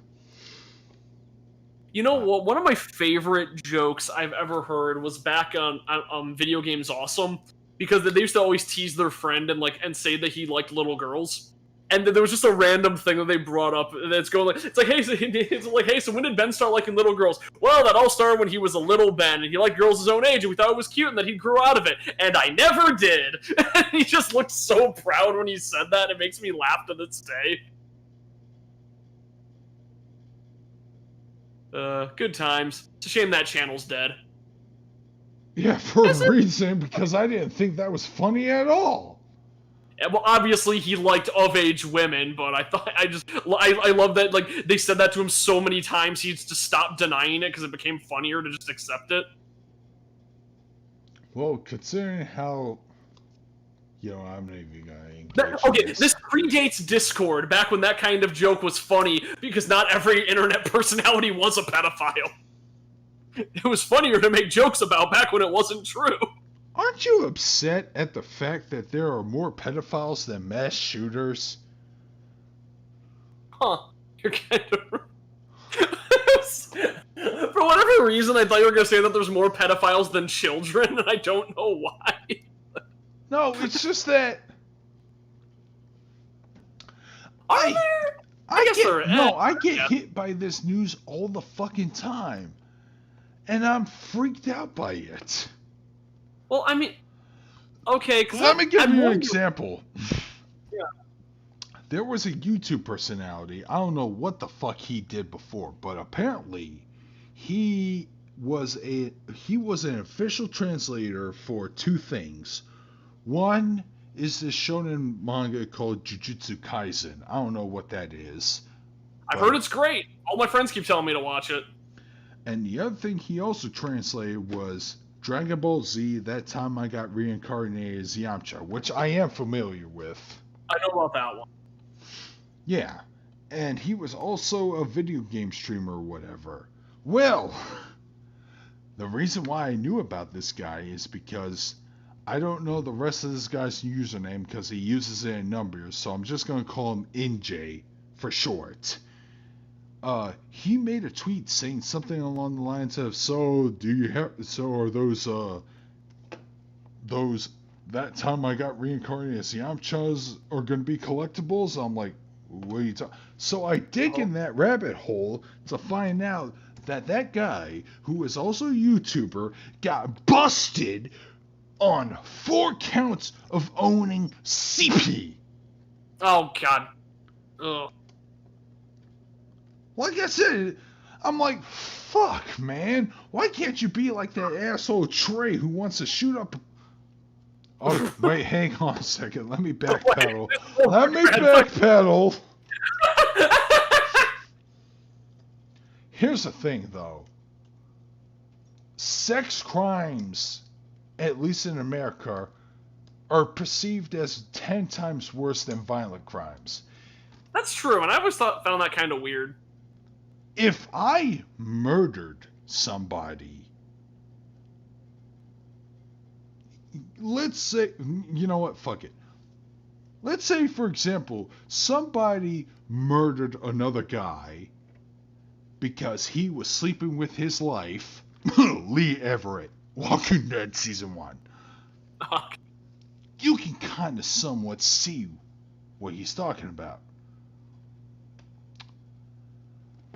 Owning illegal cheese pizza, you're not going to get any respect in the prison yard, motherfucker. You're going to die.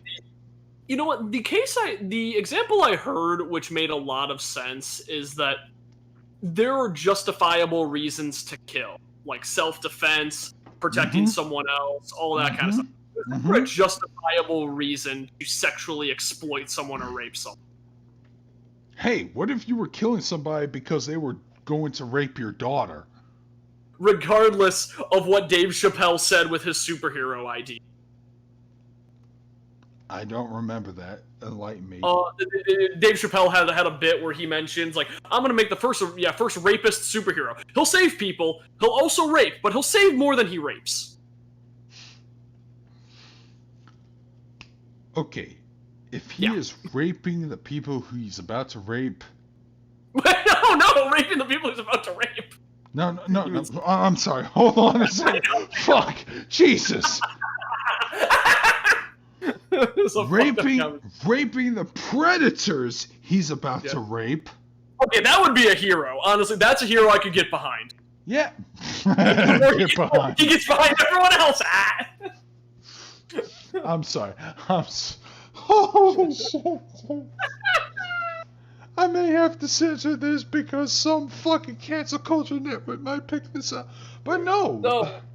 No, we are not defending rapists. We say rapists suck. But if somebody's gonna get raped, if it's a rapist, it's kind of funny. Yeah, if somebody gets raped by rapists, yeah, it's funny and they deserve it. No. You say if a rapist gets raped gets raped. It's not if somebody gets raped by a rapist. That's not. Yeah, speaking of getting raped by rapists, I think you should avoid watching Space Jam 2 and just watch those Looney Tunes cartoons. That's those Looney Tunes cartoons are pretty great. Oh my. Cancel. No, that's not the number at the end of your name. That's how many times they've tried to cancel you.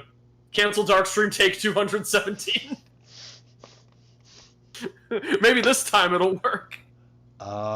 Did not have sexual relations with anyone. That's my defense. And to be honest, to this day it's true. Yeah, still a virgin. I don't give a fuck. Did not know that. But yeah, Melody, my convention, Mechacon at the very least, they are adamant on providing a legal ID, because I remember going to a panel 2 years ago with my buddy Art, aka the Fighting Gentleman, and we were just looking at a panel called WTF Shit in Anime, which is like the weirdest, funniest things in animation. That includes that Scottish Terrier from the animated Titanic cartoon. Yes! I love that. I love that rap. It's the best. You know what the funniest thing is? Every day. You know what the funny? Jamal didn't know about this before. I knew about it. I'm like, oh my god, you don't know. Your reaction is gonna be great. And then there was also a Frankenstein anime adaptation which looked garbage. But here's the funny thing about that anime adaptation. Frankenstein's monster walks into a church and sees I'm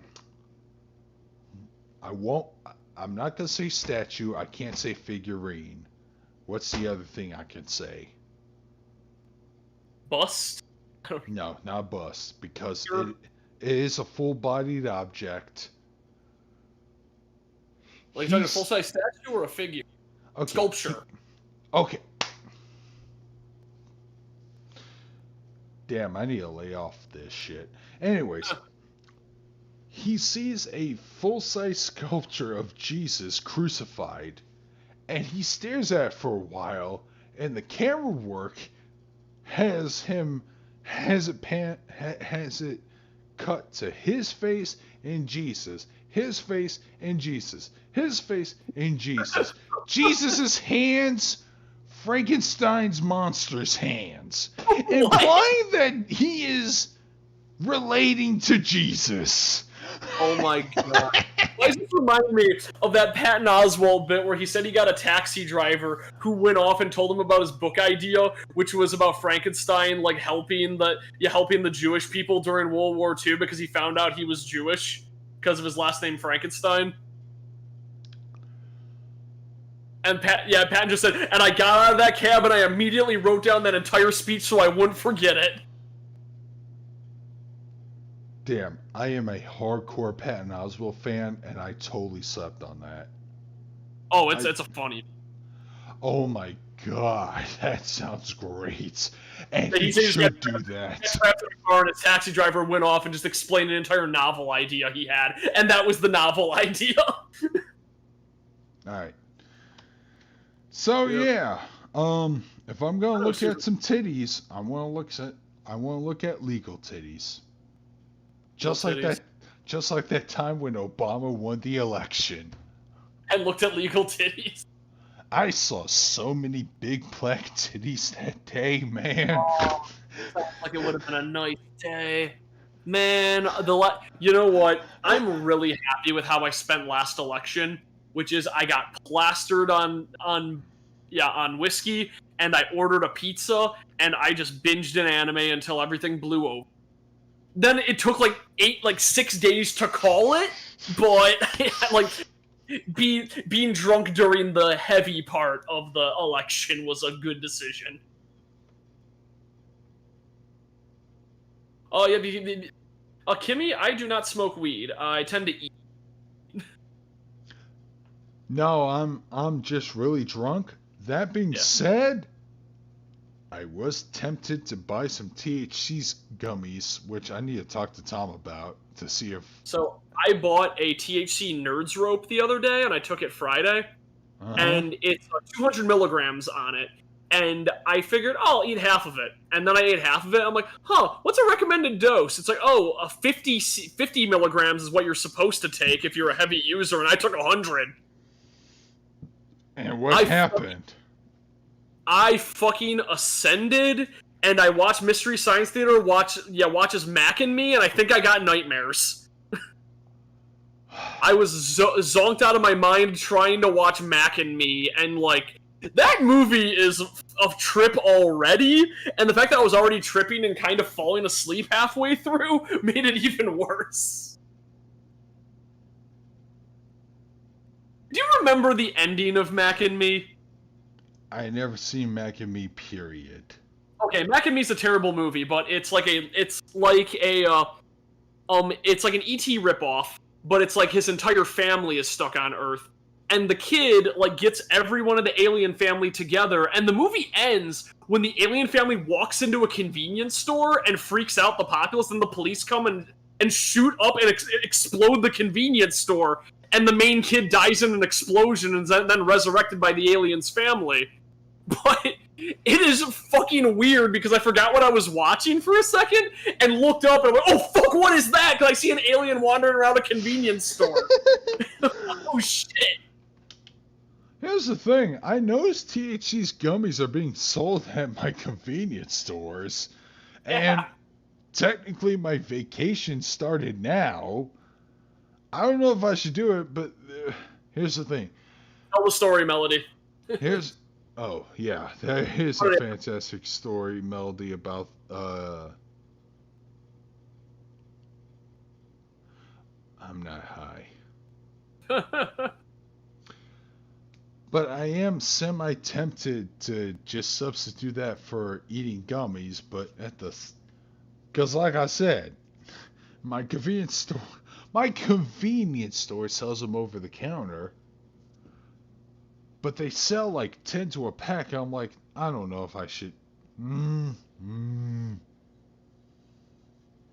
know what I mean? I don't want to OD. No, wait, what? I don't want to OD. You can't OD on THC, even if you take a whole bunch. Although, I'm pretty sure I ate so much that I was still high the next day.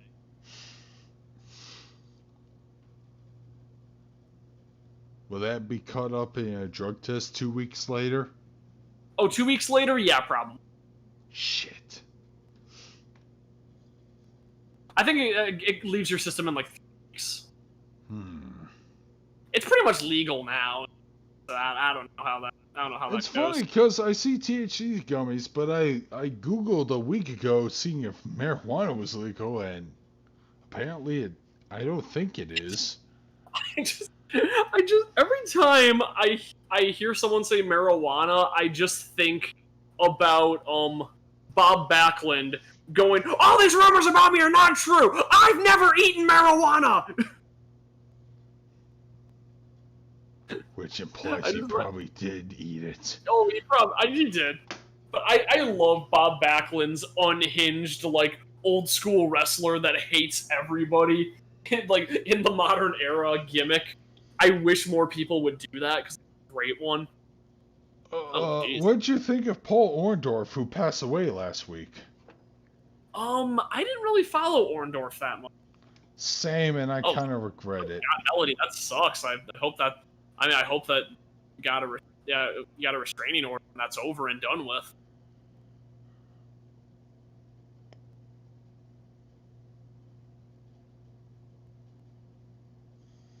Yeah, but what about Paul Orndorff? He died in the past week. Yeah. Yeah. I need to watch some of his. That's the other problem I have with Jim Cornette. And it's not his fault. It's the fault of the fact that the WWE Network is dead.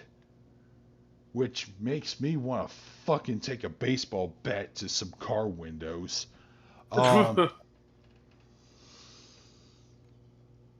Otherwise, we probably would have a Paul Orndorff match watch along. Because, yeah, Cornette would do commentary on some of the matches either A, he participated in, or B, he really likes.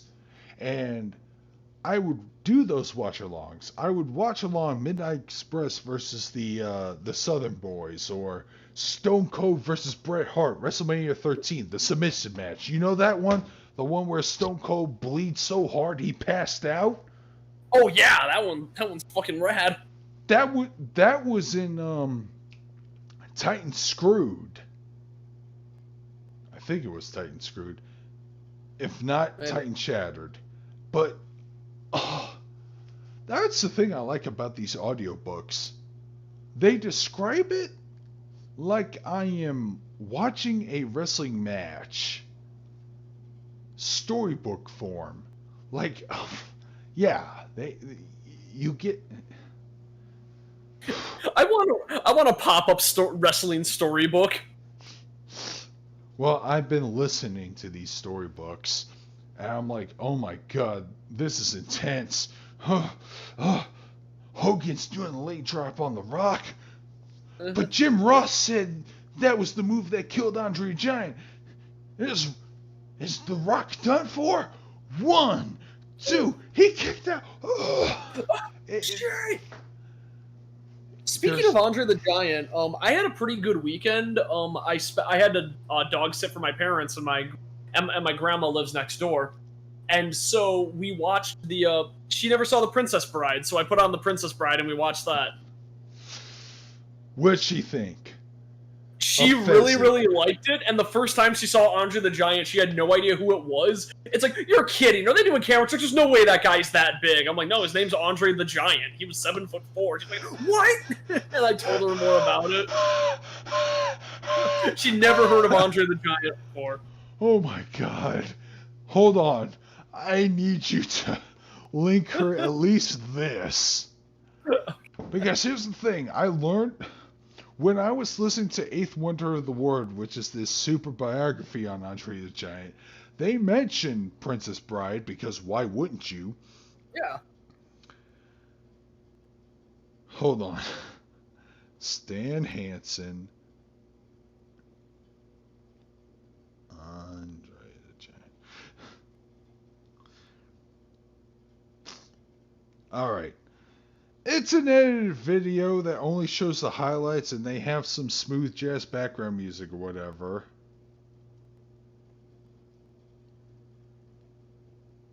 But I'm going to link you to this on the Discord chat. Gosh.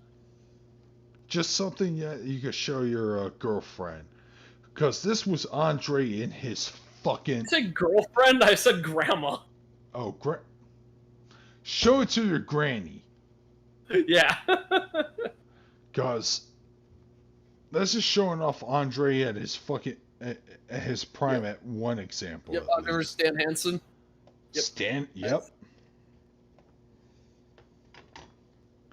By the way, great. that was one of the other Cornette commentary matches that I watched. I'm like, holy crap! Andre can do a drop kick. Yeah, Andre was spry back in his youth. Yeah, before his spine was was basically dust. Yeah, thanks to his fucking macromegalia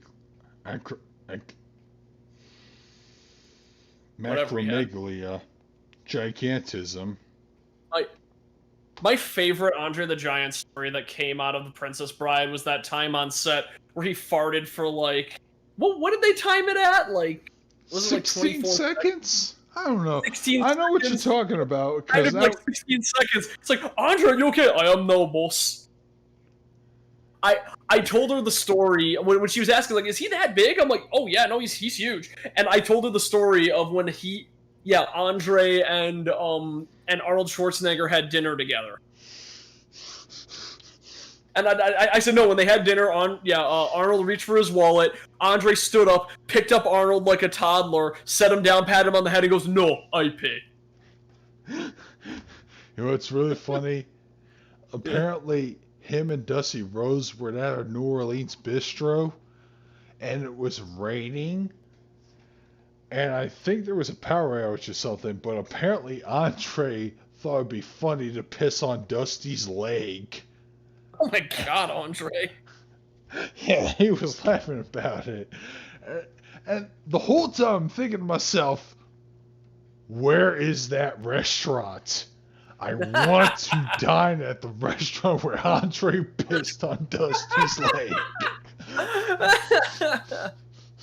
Sergeant Slaughter figurine. Oh yeah.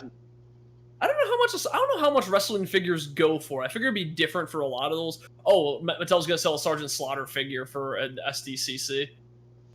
Okay, that sounds cool. I'm trying to pull up the chat on my phone because. Ooh, taco salad and keto spaghetti. Oh, fuck! You know what? You're gonna probably be just as upset as I am. So, I looked it up online because I saw Clemps did a review of his favorite things in 2020, and one of the things was with 13 Sentinels. Mm-hmm. Yeah. And so, fantastic game. And I thought, you know what? I should see if any place around here has yakisoba pan. And I looked.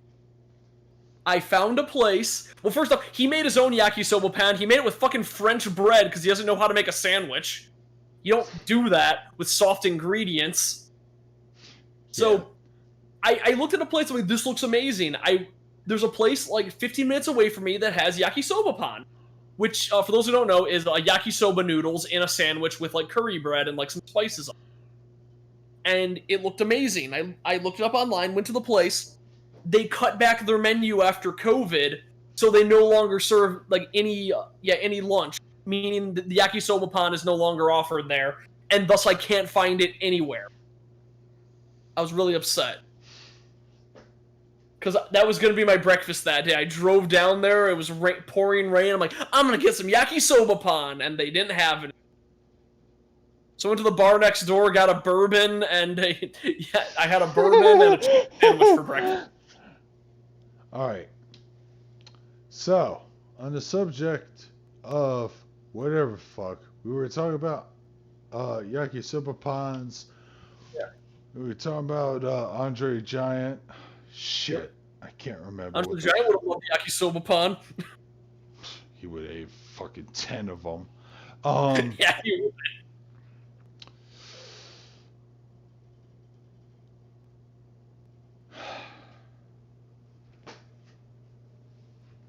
What?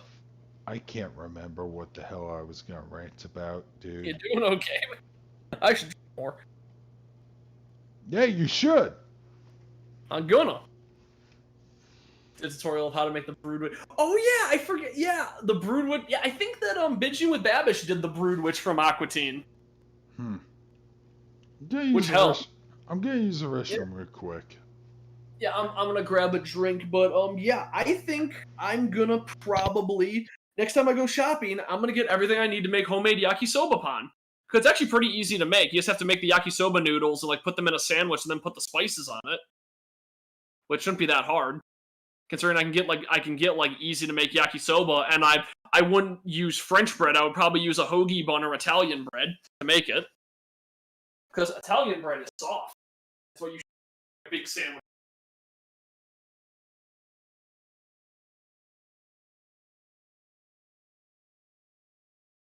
But yeah, for those who don't know, they should do a brood witches sounds.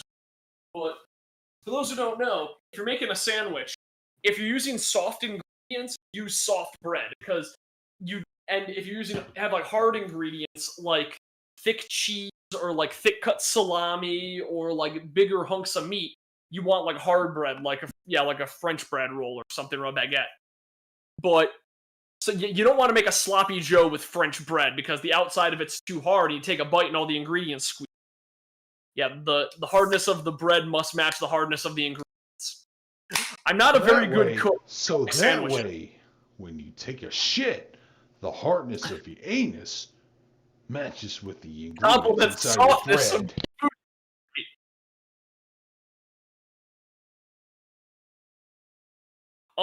I've eaten a decent amount of Japanese food. I'm very resentful that my stomach isn't bigger because when I was in Japan, there was so many other things I wanted to try. There was a long list of foods I wanted to try, and I only got a chance to try like half of them. But I will say that takoyaki was kind of not that great. At least what I had wasn't great. Yakiniku is the greatest food in the world. Ramen with too much stuff in it is amazing, and I had that too many times. Convenience store food that they cook for you is kind of meh, but I wanted to do it at least once. Because it was kind of a nice little moment. Although, that was the one person in Japan who hated me, was the guy at the convenience store. Because he asked me for money, I paid him, and then he asked me what I wanted for change, and I couldn't understand him, so he started yelling at me. My Japanese was too bad to, like, name what change I wanted. Yeah, well, fuck that guy. I have been very tolerant of people who aren't good at speaking English at my place of work. I always stay calm. These people who aren't good at English speaking, they always pull out their phones and show me images of things they need help with, and I I always did help use them. Translate, and a few people got really, really mad at me. Although Google Translate's very bad at translating Japanese, so I It's almost like Google is fucking racist. it probably is. Yeah, it probably So, is. at So, the sushi anyways, place, hang on try a that. second. Open invitation. If you are part of the MAGA society and you want to join in on this visual conversation, you are allowed to enter here because I am so fucking bored, my tits are gonna fall off. Oh my god, okay. That includes people like the Lance, Windsor. I, anyways, what kind of panels am I gonna expect, man? I'm not gonna lie. Part of me wish I could get late at this convention. I mean, hey, I couldn't get late at Colossal, and that's what that convention's made for. So I want me. I did have convention sex once, but it was with the girl I was dating at the time, so that was kind of like saying I had restaurant food when it was just carry out. Like I brought my own.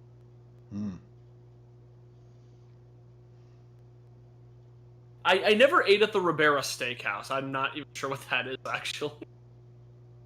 But yeah, oh man, I want some good ramen, and I really need to go back to Johnny. Here's So the thing. ramen. I went to ramen shop ever since I started dieting and my taste buds were changing. And I tried the best option for me, but fuck, I hate those. I don't like ramen noodles. Even if you thin them out, I don't like them. I'd rather you just fucking give me a bowl full of shrimp, put some chicken broth in it, and I could just chow down that way. That's it. I don't need these fucking these lettuce or these noodles. Just give me the shrimp. Give me the shrimp. My favorite is my favorite kind of ramen is I like pork ramen. Hey, what's up, Len? I like pork ramen, and I like when they give you a half-boiled egg that you can like take your noodles in your chopsticks and then like split the egg open and dunk the noodles into the egg. Pretty damn good.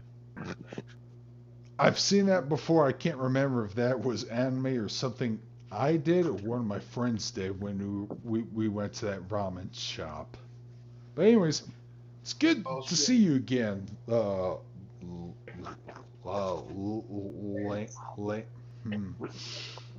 It's good to see you again, motherfucker. Hey, what's going on, man? How you doing? Both to you, Starscream, and Jason Spilverton. How are you? I don't know. I just want to have a good anime convention next week because my vacation just started and I want it badly. I don't care if it's mediocre. I want to look at the Superdome again. Home of the New Orleans Saints? No, you motherfucker. It's the home of the Junkyard Dog. Hey man, I feel you. Hey man, for real, just gotta calm them tits down, man. You get into the pre-con jitters. Okay, you'll be there soon. Was there anything planned you're going to do once you get there? Yeah, and I did download the app, but like I said, I don't know what my fucking state would do or this country would do because people don't want to get vaccinated. Yeah. That's the biggest fear I have, bruh. God, at this point, man. Hey, at this point, I have to say, let Darwinism kickstart, let that shit happen, and just and let gospel come out. That's my gospel. Yeah. we legally just suplex these fuckers. Because everyone has tried, everything's been done. We offered, hey, on your mask or stay safe distance. Hey, we got vaccinations out now. If people still don't want to take it, then I don't know what to tell you. let Darwinism kickstart and just and let that and just at this point, dude, I wouldn't even trip about it. Yeah. Anyways, I did schedule a lift. Here's the thing: when you schedule a fucking ride, don't you get updates on who wants to take that ride or whatever the fuck? Right?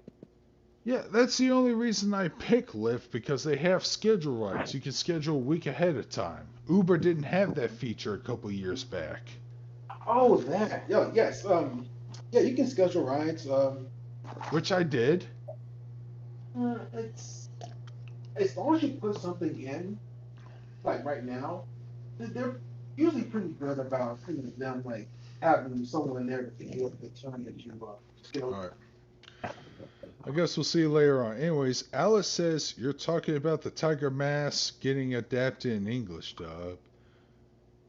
Is it? That was hours ago, but Yeah. it doesn't matter if it's adapted in English or not. I just want to see the original 1971 Tiger Mask anime get adapted because, oh man. Yeah. Like I said, dude, tomorrow morning, tomorrow afternoon, I am going to edit the fuck out of that fucking review. Do it, Mitch. To motivate people to watch a good wrestling anime, because it's not just a good wrestling anime, it's just good wrestling in general. None of this outlaw macho bullshit. Oh, there's not that many wrestling animes out there. Wait, what'd you say, Lance? There's not that many wrestling animes out there, right? No, the other anime I could talk about, which sucks ass, is I Want to Be the Strongest in the World, which is an anime about girls pro wrestling anime. Remember that advertisement? I was so excited for that one too, and it turned out just fancy. Yeah. I dropped it after 3 episodes because the main protagonist. This is the point of contention. It's not the semi-etchiness. It's the fact that the main protagonist.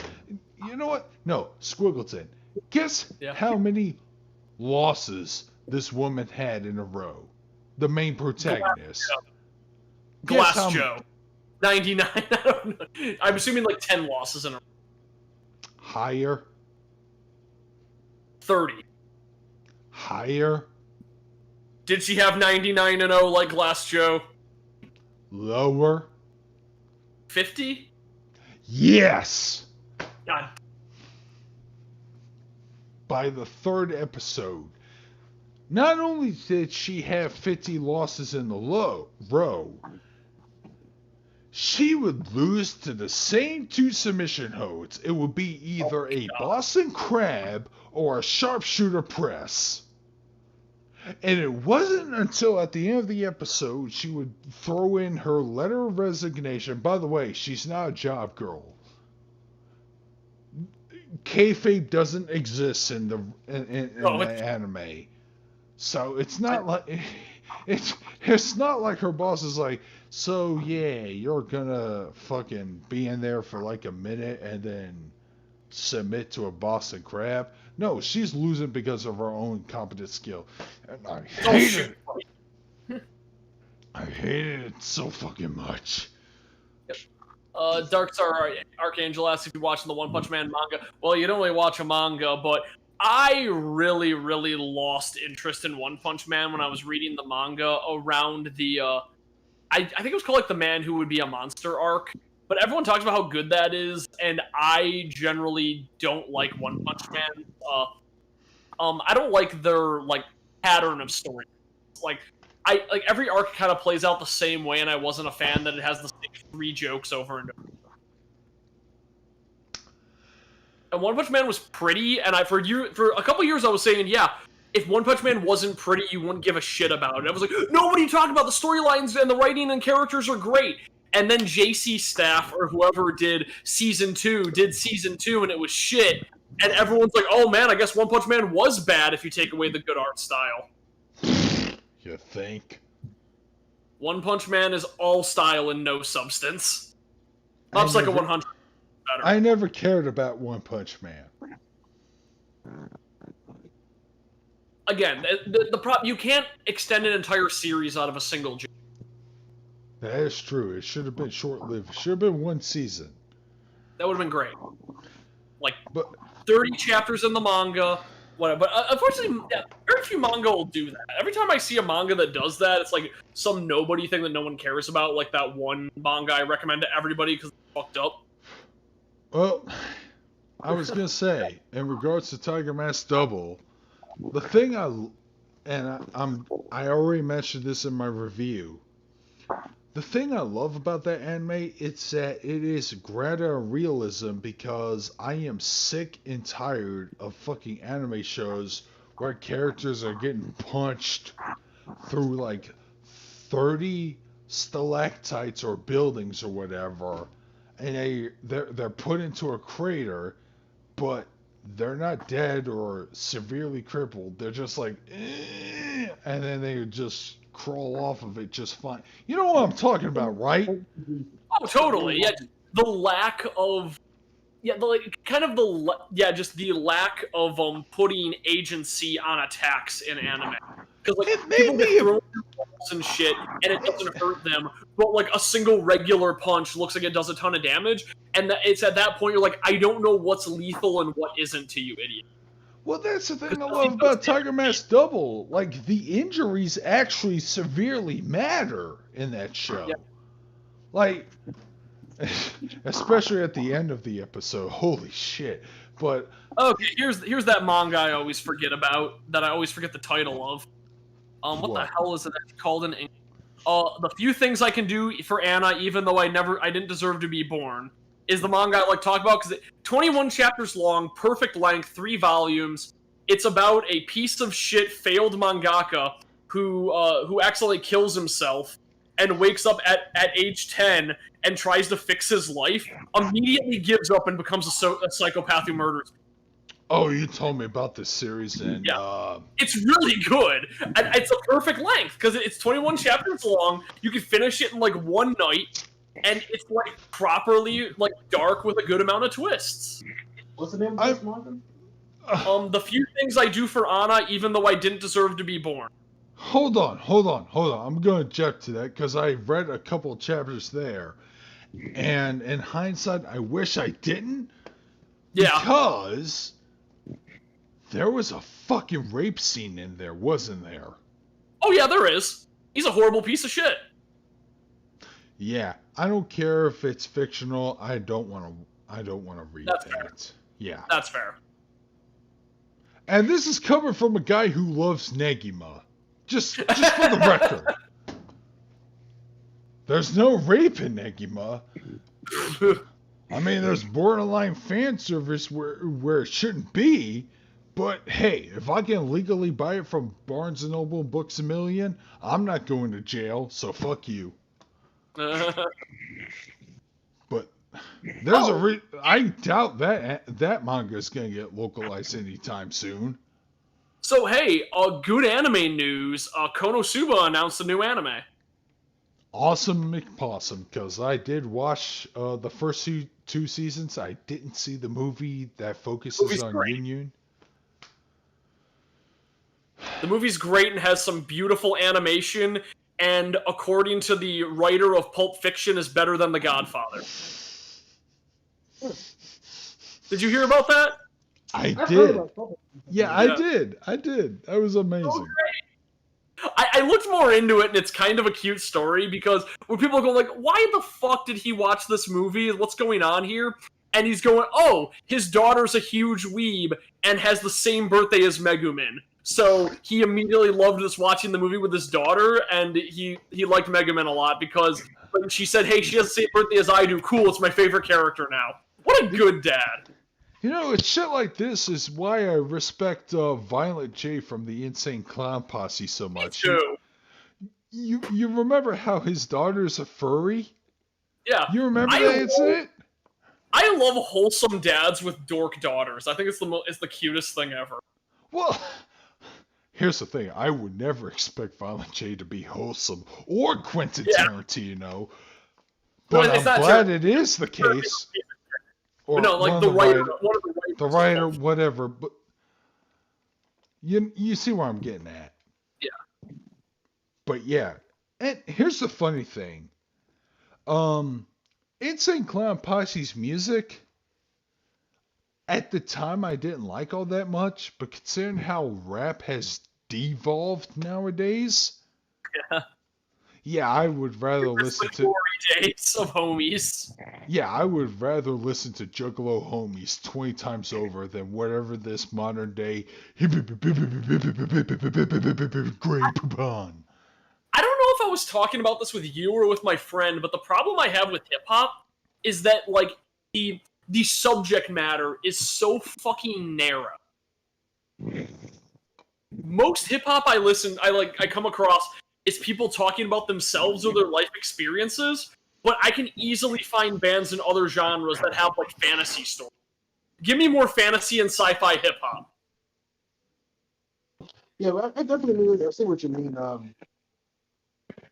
That's the sad thing about Biz Marquis, passing away. So Oh, he did pass did die. away. Yeah, Biz Marquis did die. The Iron Sheik. The Iron Sheik is hold on, let me read his tweets and let me read it in my best Iron Sheik impression as possible because I did like that tweet on Twitter, but I knew Biz Marquis' health was in dire straits for like a week or so ago. Hang on. All right. There's the robot. Oh, here it is. This is what Iron Sheik says. I'm gonna do a strong enough impression to him. R.I.P. again to the Biz Marquis. He always loved the wrestling. I remember he come to the Nassau Coliseum in the Long Island with the Lou Albino, and he have a good time watching me beat the fuck out of the Corporal Kirschnell. God bless you forever, Bubba. Yep, that was his tweet. Yep, amazing, nailed and it. I fucking love Biz Marquis, man. You got what I need. Got what I need. And you say he's just a friend. So that's a. Do you? I have this problem. Hold on. Lance was saying something. Sorry. No, I was just saying that's the thing. That's kind of sad because that's the thing we're missing from rap today. We're missing people like Biz Marquis because like Biz Marquis was always considered like literally his literal thing was Prince of Hip Hop. So that's what he did. He made those like silly tracks. Same thing. We have other rappers like Slick Rick. Slick Rick was known for he told actual stories in his raps. They had a beginning and end. And yeah, that's one thing we need. More rappers like that. If you want. In terms of storytelling, I don't really know anyone like that now. I have to look them up. But if you're wanting like someone who make rap similar to Biz Marquis that could be a little bit goofy with them and you can just tell they're having fun with it. Look up rappers like Little Dicky and Young Gravy. Who the fuck wrote this? Because no, there's this one rap song I really like, and I don't remember who sings. But Biz Marquis did tell a story with Just a Friend. Yeah. Didn't he? Well, he probably did have a story in it. But he's most known for he's being I know he's familiar with his. I know he's more known for his beatboxing. But let me tell you, Biz Marquis, Just a Friend, was about this time he met this one woman, and he thought he had something going on with her, and then he had this other guy, and he's like, "Ooh, who is that?" He's like, "Oh, don't worry, he's just a friend." He's just a friend. And then a couple of layers on, he caught her cheating. He caught her fucking that so-called just his friend. That's the story. If you actually listen to the. And I like that story because most of the time when you hear like the just a friend narrative in songs, it's going like, oh, I got friend zoned and I'm sad now. And I really hate that in a lot of music. like oh god, what's the name? There's one song I really like, but I fucking hate the subject matter. But oh, it's like oh, who the hell sings it? Yeah, I know I can treat you better than he can, or whatever. That's I hate that subject matter in songs, but sometimes the songs are absolute bops. Who the hell? I don't recall. Shawn Mendes, Treat You Better. But the other version is a Blue by Ken Ashcorp, and I figure Ken Ashcorp would have been mature enough to not write a song with that subject matter of, oh man, I hate that you're with someone else, let me pine for you, with Blue. But goddamn, Blue is a really good song, and I hate that it's about what it's about. I hate people who complain that they got friend zoned, and I love Biz Markie because he was actually slighted in that song for real, and that's a real subject of a song to write about. And also, I guess you can also count Outkast, Hey Yo, had a bit of a story in it too. Hey, here's another good Biz Markie song that you'll never find on Spotify. Yeah. It's called Shove This J.O.B. by Cannabis, featuring Biz Markie. It's from the Office Space soundtrack. It's the ending credits song. Nice. Take this job and shove it. I ain't working here no more. Take this job and shove it. I ain't working here no more. Man, You know what? I wish Jamal was here so he and I can reminisce over Office Space some more, because that movie is Office so... Space is one of my favorite movies. That movie is so fucking lit. That's the only movie that has ever fully captured my opinion of printers. Man, that captures my opinion on technology that doesn't work fully, that desires an upgrade, which, by the way, I'm hypocritical to it because I was talking about my fucking 4-year-old laptop that probably needs an upgrade. I just upgraded my phone too, which, by the way, is super fucking advanced. I paid good money for this phone.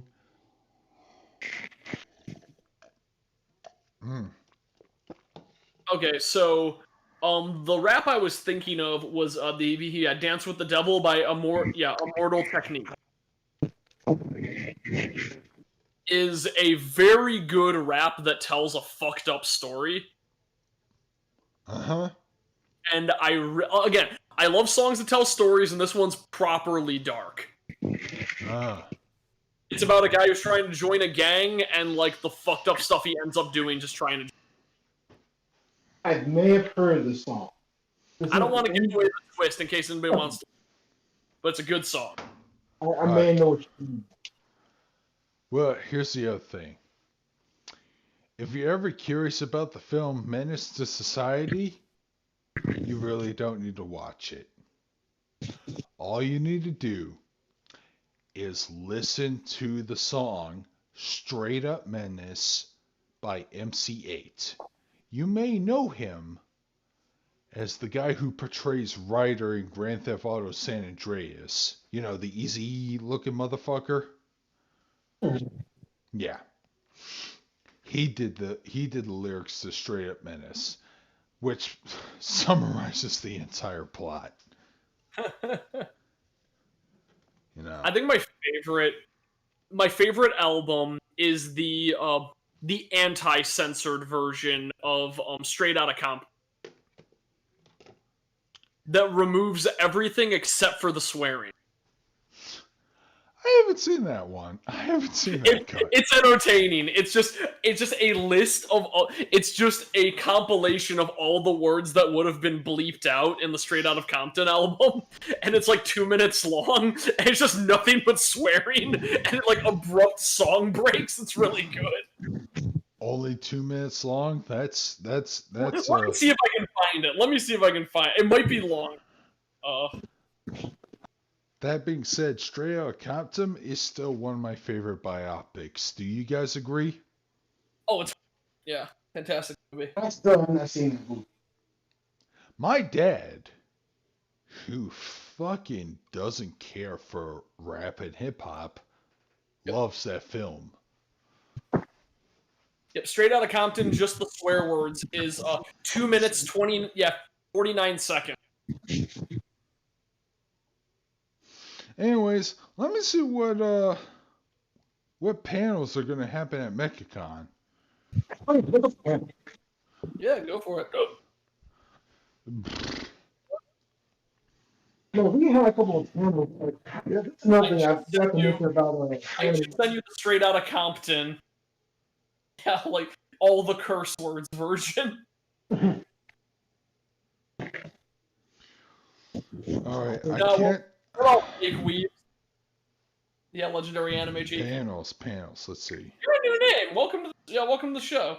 That's another thing I forgot to mention about anime Matsuri. There were a couple of times I wanted to go. Anime Matsuri happened. I forgot about that. Yeah, that's the one I went to last weekend. We were supposed to have a thing with sumo, but I think that one got canceled due to weather. Dude, And, what? we were supposed to have like some kind of sumo thing at Anime Matsuri, but it got moved or it got canceled. But it was supposed to take place on something. Alright, anyways, I found the schedule for the panels at Mechacon. Let's see if there's anything of interest that I want to go to. Let's see what the almighty Darkscream wants to see. Yeah, fired. Alright, okay. Let's see. Genpachiro Kamaboko, that's his name, right? Paimon's Clubhouse, is that a Digimon reference? Let me see. Paimon? I'm assuming that's Genshin. Oh, no, it's Genshin Impact, you're right. Yep. Look, Genshin Impact. Hold on a second. Genshin Impact. If you want to be interested in your game, put some plus-size waifus in there, or I don't give a flying fuck. Now, here's something that'll make you really upset. Again, you used to be thick. I used to be pretty fucking thick, yes.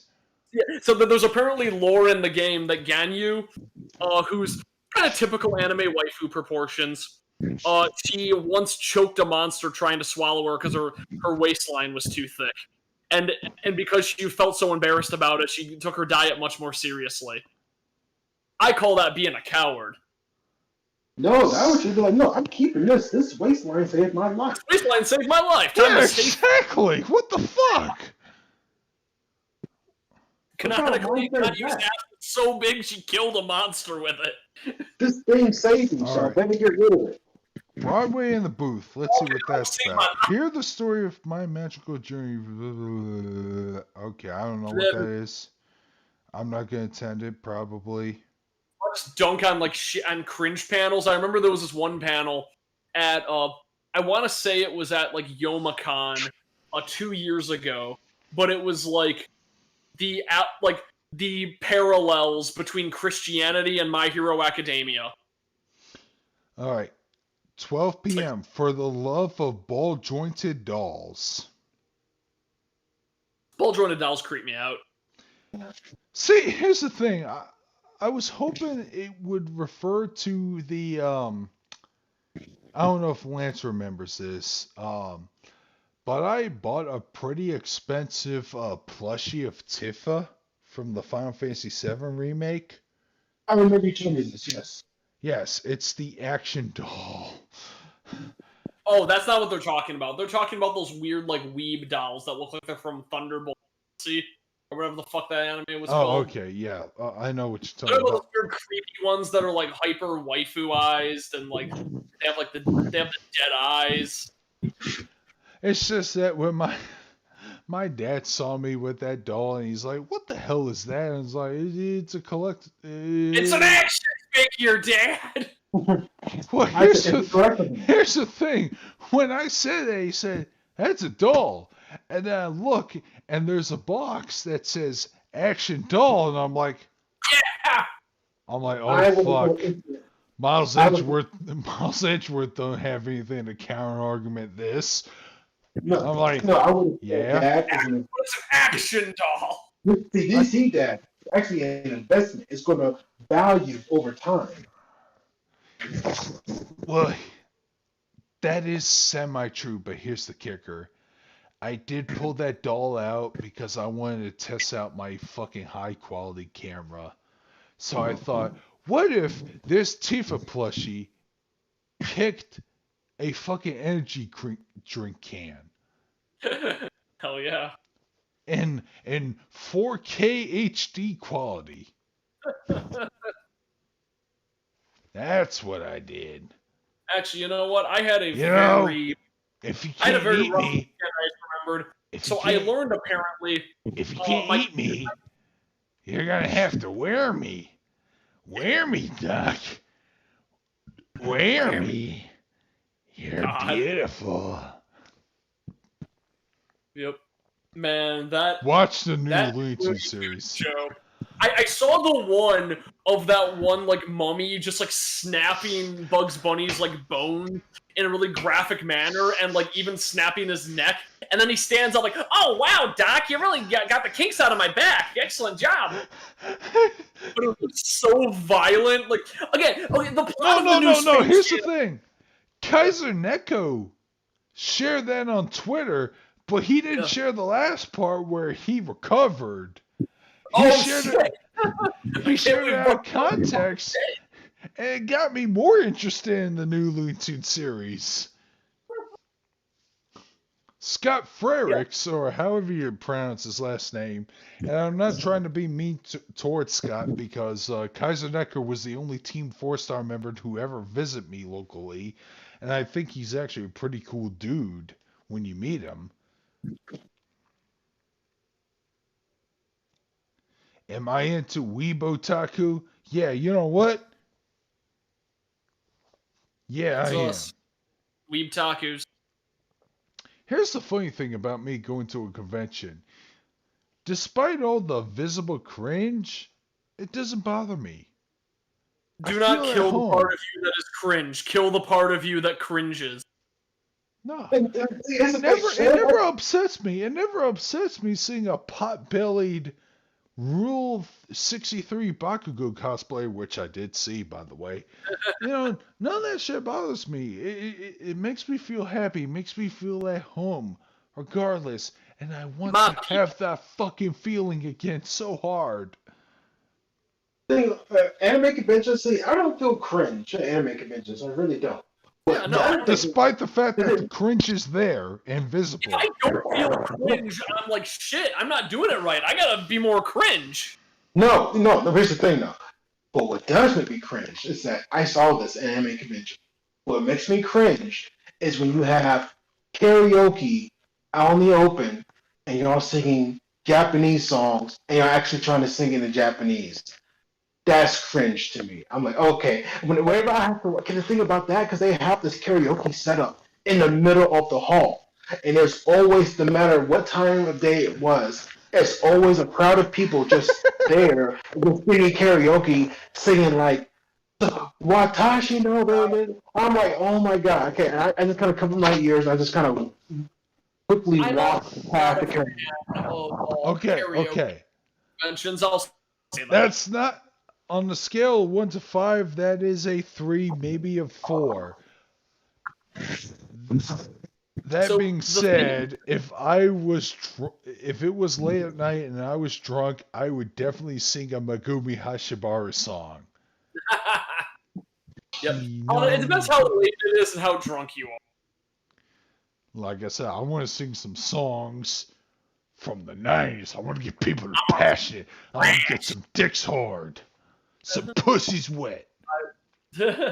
I will say the cringest thing I've seen at a con is Colossal Con, like 3 years ago before COVID.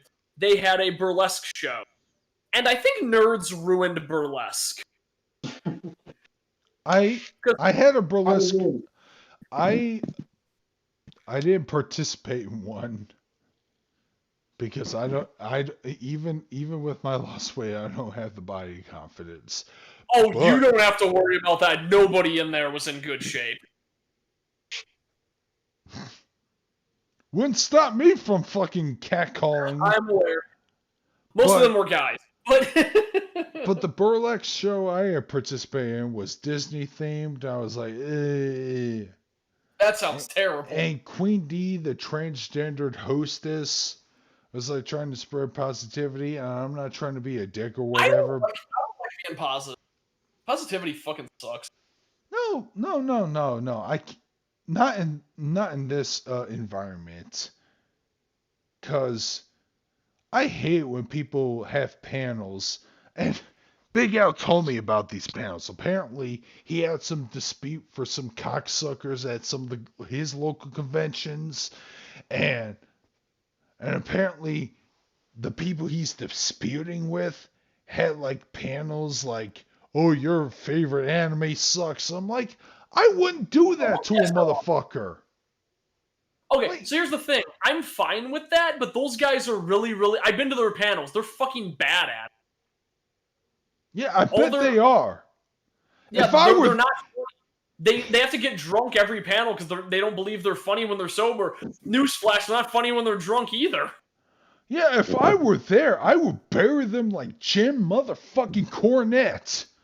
There was a thing where I went in there and I was cosplaying, and I said, "Hey, here's an anime I can name." And they came up with like bare bones like reasons to hate it. Like clearly they didn't know what they were talking about. I'm like, okay, whatever. Like anybody could tell you that one. Like go deeper into the jokes. And then I'm like, oh shit, I have a photo shoot, and I left. And then they started like trying to dunk on me. Like, oh, did we upset you because we were dunking? It's like, no, I have somewhere else to be, dude. It's like, oh, that's what they all say. It's like, wow, you really suck at it. Generally, if you call out somebody for leaving your panel, it makes you look bad. Yeah, exactly. In all cases, either ignore it. Like, that happened all the time. I remember there was one panel I went to. It was like this weird, like, it was a SpongeBob shitpost panel, but they thought that, like, their audience would be able to fill in, like, all their dead air, and they had nothing but dead air. It was awful. Lots of people left, and at one point, it's like, oh, did we upset you? You leave? It's like, no, your panel just sucks. I'll plan better next time. It's like, oh, shit. As somebody who hosts a panel, I know that for sure. Don't fucking bring attention to people who are leaving because they probably have a legitimate reason to leave, and it's going to make you look insecure if you call them out. You know, it's really funny. I attended a competition, which was retro anime theme song competition, which You're too good. which I dominated. And this one woman who was cosplaying as Washu at the time, by the way, she was like, "Oh, by the way, this is focusing on retro anime from like the 90s earlier. So if you're expecting some Bleach openings or whatever, you're not gonna get it." And like two women were walking away, and she's like, "Oh, really? That's it?" We can dunk on them for leaving. That sounds great. That's the kind of people you can dunk on. But here's the thing. I attended the competition because you know me and retro anime. I'm a historian. It's in my family blood. I just need to know where to unlock it. It's unlocked in two things: anime, professional wrestling. So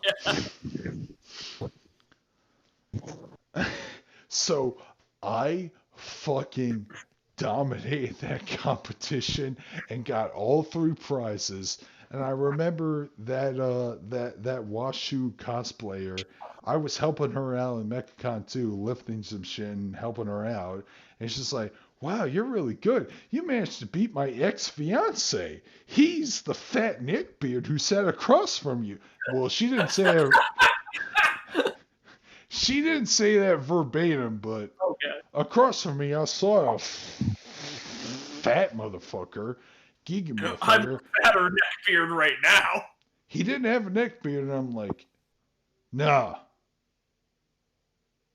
I can guess the Evangelion theme song before you can, because I love me some retro anime music. Mutant? Yeah, you know me. Dude. Here's the other thing.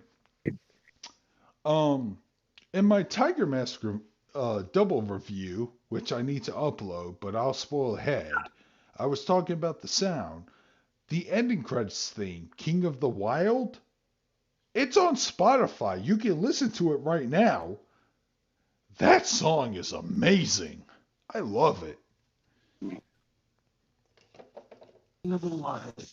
King of the Wild. I'm sorry, I'm really invested in Kimmy's story right now. Oh, what's she saying? I haven't been reading. I remember this one time a guy almost got caught at a convention to asking out a minor. The crazy part is he almost got away with it, and no one even cared, but someone called the police and he's still working at a bunch of conventions. He looks kind of like Chris Chan, but a little bit creepy and had a lot of bags and a big beard like a hipster. Oh my god. Yep, that sounds like a lot of con goers. Yeah. Here's the thing. If you're a minor, don't go to cons. If you're a minor, just don't exist. I'm shocked we even have an age under 18, you damn children. Here's the thing. If you're a minor, I think you should go to a con with a parent. Yeah. Or a big brother that's legal, that will take care of you like you're your child. Did I tell you about that, like, huge I've seen fight family. I've seen families. I've seen some happy families I love together. families. Dude, did I ever tell you about the story when I was at Louisiana? There was this one couple who bought the plushie of Umaru-chan.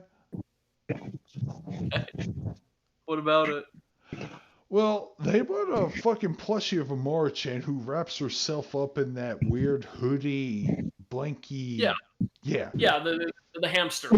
Yeah. The orange hamster thing. And they give it to their daughter, to their infant, who's probably at the most 2 years old. Raise her on the trash early. Here's the thing. Every time they give it to her daughter looks at it and spikes it to the ground. Yes! Oh, you're racist right. I always giggle. Like, wow, even babies know this bitch is trash. I'm like, your kid is going to go far in the future, let me tell you. Did I tell you about that huge fight I got in on social media with that one crazy bitch who's going, if you cosplay from Interspecies Reviewers, I'm going to report you to con staff because you're promoting porn to children. And I basically said, no, pretty much all the characters in the show look normal, unless they're like the prostitutes and dress horny. But even then, they don't dress as skimpy as some other anime characters. And the only way anybody's going to know you're from a hentai is if you go around loudly proclaiming it. What the fuck is wrong with you? And she got like really mad, and then I mentioned it to my friend, my cousin, and I'm like, hey, like, what do you think about this? And she's like, I bring my little sister to cons all the time, and these are the kind of people that piss me off. Tag me in this. I'm gonna dunk on this bitch. And she did, and it was amazing. She had like a meltdown, like, Jason is bringing in people to ruin my opinion. It's like, but they're all like harassing me. It's like, well, don't have bad opinions. Once they done shit? Somebody got blocked that night. It was good times. She was really mad too, considering that she likes to act like the good role model for her little sister too. So going, if my 10-year-old sister sees like someone cosplaying from a hentai, like, and say, hey, where are they from? I'll be like, hey, it's for when you're older, and she understands. Oh, okay. Even better, the girl complaining about Interspecies Reviewers cosplayers also cosplayed from Bible Black. So she was a hypocrite on top of a dumb bitch. Oh, that makes me want to fucking uppercut that bitch. Oh no, she got dunked on by everybody, and like several people messaged me out of nowhere going, hey, here's some more ammo to use against her. I've been trying to cut myself off from her too. This is a good opportunity. It's like, make her look as bad as you can. Like, oh hell yeah.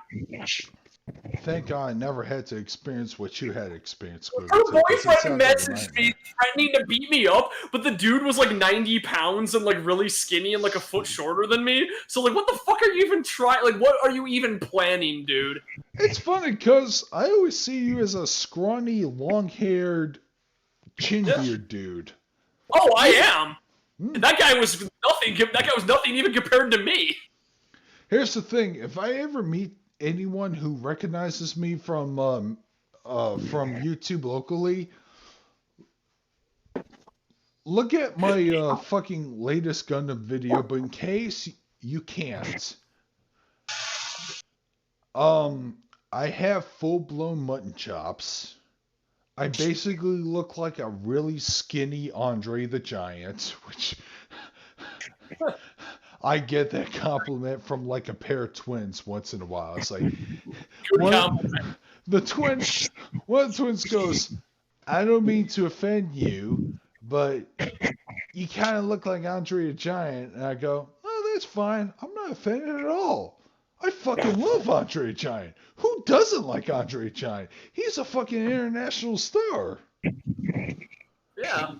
He's a Yeah. goddamn hero. Yeah. Which is why I don't want to trim these mutton chops anytime soon. Also, I hope to fuck I meet with and he is a semi-big anituber. It's not Digibro. Don't worry. It's Maname Matt. Maname Matt. He is a big VTuber who's getting exhausted on the anime tube community, so he's trying to do other things. But I always run into him every fucking convention I go into in Louisiana, whether it be Louisiana or Mechacon. I hope I bump into him this year. I really do, because I actually want to have a back and forth with him. Nothing hostile. I just want to have an actual casual conversation like we're brothers or something. Because he and I are cool. I know Maname Matt had that one time, and I forgot what year, where he said every anime was the best anime season ever. But and I encourage his new direction on him wanting to do other things outside of anime, because apparently he made a video saying he was exhausted in doing that shit.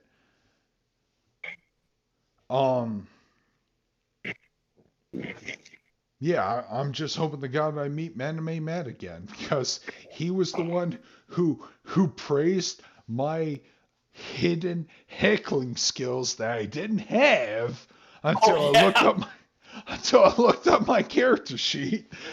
Oh shit! I guess I do have high bartering skills and decent charisma. Who'd have thought? So Lance, I don't know if you're familiar with this story, but when I was at the dealer's room and I ran into Maname Matt, I had a conversation. I was like, "Hey man, you're great and all, but the way you fucking downplay manga, I didn't really appreciate it." And he's like, "Well, you know, we didn't get hostile. We had a back and forth, agree to disagree."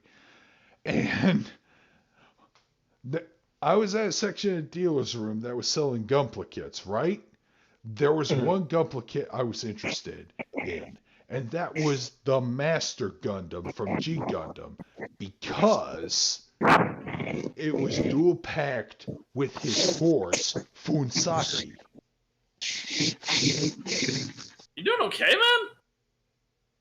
man? What's up? Sounds like you're snorting like a line of coke off your mic. Oh no, I'm folding laundry and I was like Okay. leaning over my bed to get some clothes. I'm sorry. Speaking of laundry, I'm kind of mad because I was gone for the day, and apparently Calliope has bad separation anxiety and pissed all over my bed. Your cat. Okay. Yeah, my cat. No, the VTuber came to my house and pissed all over my bed. No. I would be able to sell that bed for so much. Sorry, continue. Anyways, Lance, did you at least hear everything I said? Yes. Oh, you go to our anime? I see a Gunpla kit of the Master Gundam sold at like $60 or something, and I said out loud, "Man, I would probably pick that up if it was $50." And the owner of that particular section of dealer's room goes, "Yeah, I'll take it for $50." And I was like, and I said, "You know what? Sure, fine, whatever." I pay him $50. I take the kit, I put it in my bag, and I see Maname Matt whisper to his friend, the cameraman, and he's like nudging at me, and I walk up to him like, "Hey, what's up?" And he's go, "Oh, we're just appreciating your fucking good bartering skills." So I'm like, "What?" And it turns out,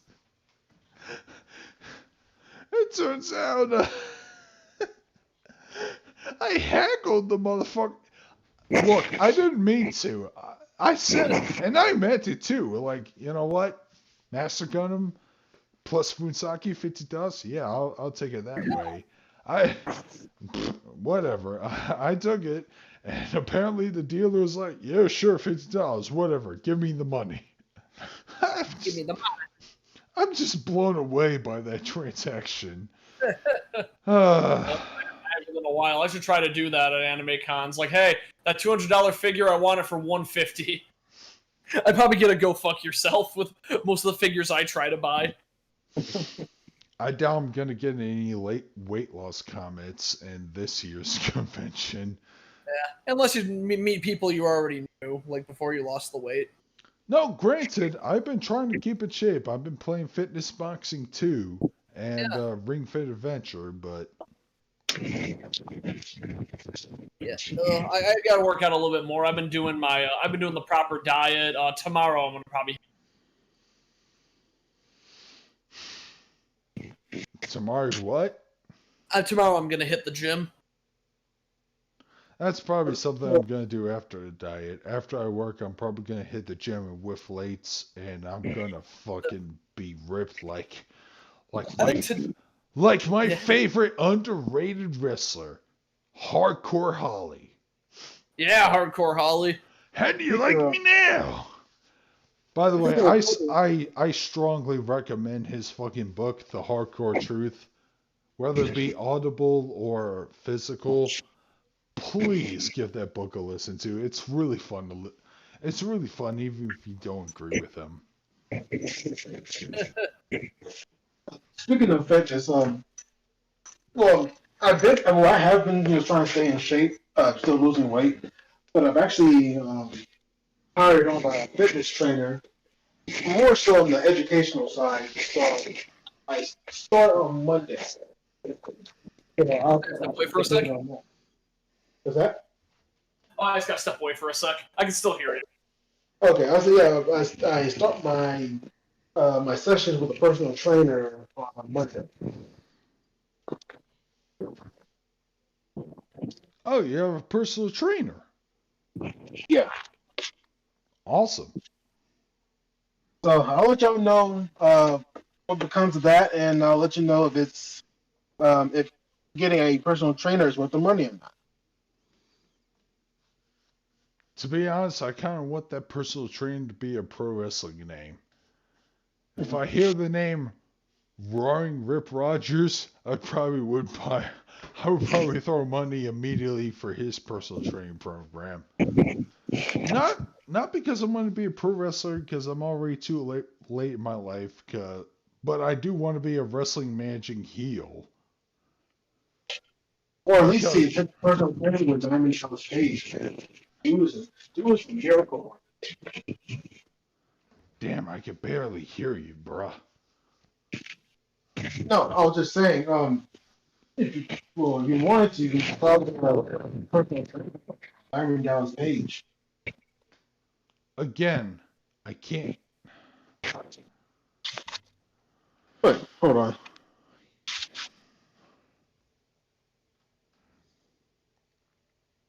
I'm waiting. All right, can you hear me? Yeah. Hear you. You hear me? Is it much better? Yeah. So what's the last thing you want to say? No, I was just saying, if you could, would you want to take personal training with Diamond Dallas Page? Hell yeah, that'd be expensive. Yeah, I have to learn his fucking yoga techniques, but it might be worth it. And here's the thing, I wouldn't train to be a wrestler. At this point, if I was in the wrestling profession, I would be a manager, and I would do my best to be the most hated motherfucker on the planet. Because that's the problem with wrestling nowadays. Nobody wants to be hated. You know what? How dare they? Yeah, Why don't exactly. they love being a heel? Yeah, that's the thing.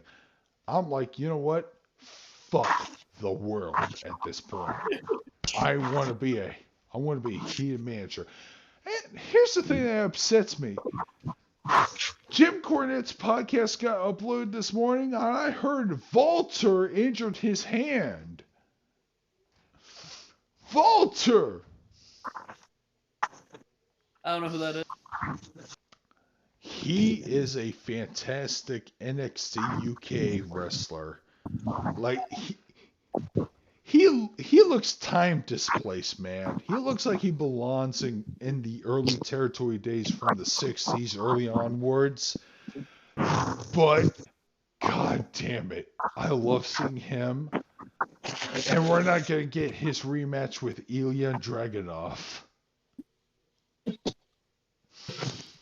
I'm sad. I'm so fucking sad. Why can't they be more like Satoru Sayama? He knows how to work like a small, fast, high flyer. Which, by the way, I did encourage that in my fucking anime review. Like, even if you don't know anything about wrestling, just look at the first real Tiger Mask, Satoru Sayama. Look how he fucking... Holy shit. Jim Cornette loves the OG Tiger Mask. Yeah, of course he would. Yeah, because he wants to make things look real, look believable.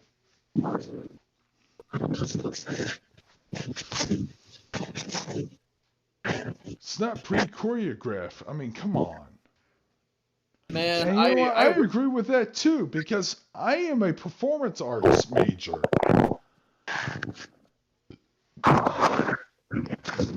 And even in theater, we try to make things look as realistic as possible. Of course. Oh, Jeff's probably check on my laundry. They are. His laundry room. For example. And pick my drug habit. For example. So you don't return the money to the bank? How's that even work? In the latter half of 2011, my department, the theater department, did a play, and it was a series of shorts based off of Edgar Allan Poe. The first play we did was The Telltale Heart. Oh, yeah. Yeah, and I played one of the police officers, but we tried to make it look as believable as possible. You see what I mean here? Yes. Yeah. AEW can't even pull that off. And I'm speaking as a performance arts major who has a desirable love of professional wrestling. Like when you see Chris Jericho laying on the crash pad. Oh, Jesus. Oh, that crap pad. Or the failed popcorn fart that was the barbed wire deathmatch. God, explosion. that was a mess. Oh no, here comes the explosion. So, I freaked out some people this 4th of July because you know those like poppers you throw at the ground and they snap and like make a little pop? Yeah. So ever since I was a kid, when my one friend showed me, yeah, you can just like snap those in your teeth. I said, hey, check this out. I put one in my mouth and made it explode on my teeth, and they're like, what the fuck? Everyone freaks out because they don't realize how weak the explosion actually is. The explosion in that ring was weaker than those fucking poppers. I was about to say, man, I wouldn't do that because I was afraid that would destroy my teeth if I put those poppers in. No, it's a really weak explosion. It's basically the same amount of pop as you get from biting down on a lifesaver. Because if you turn off the lights and bite down on a lifesaver, it actually lights up like a spark. It's a weird material they're made out of, especially if you use a mint lifesaver. But also, I've seen some of the early pre-AEW Kenny Omega stuff, and I'm You sorry, wish you was still fuck that guy, dude. okay. Which, by the way, I did make a slate. I know I mentioned this before, but I did make a slate in my fucking Tiger Mask review. Yeah. And here's the thing, Lance. If you told me that Danhausen was going to be the next big guy, I would have understand. Instead of Orange Cassidy, because Danhausen has a look, has a gimmick. He actually explains what his gimmick is all about. You know? In case people don't know who Danhausen is in Ring of Honor. He's like a small, scrawny dude, but he has his face paint that makes him look like a gothic kabuki. He always comes into the ring with a jar full of teeth. And he has this weird voice whenever he cuts a promo or talks. So interview, he was in a Mega 64 interview. So he talks like this. He talks very, very sensibly. Because it's very nice, very evil Hausen. And the reason why he has a jar full of teeth, because that's one of his fucking gimmicks. He would fucking take some teeth and shove it down an opponent's throat. Because, according to him, and most rules, well, putting teeth in other people's mouth isn't illegal, Hausen. So Danhausen, I kind of understand. I don't know if I'm fully sold on him, but I understand. Yeah. I'm looking at pictures of Danhausen right now. I've never seen him before, but yeah, this dude looks crazy. Look, CM Punk, a professional wrestler, or a former professional wrestler, that I respect to this day, bought a t-shirt of his merch. That tells you something. Damn. It tells you he is Overhausen.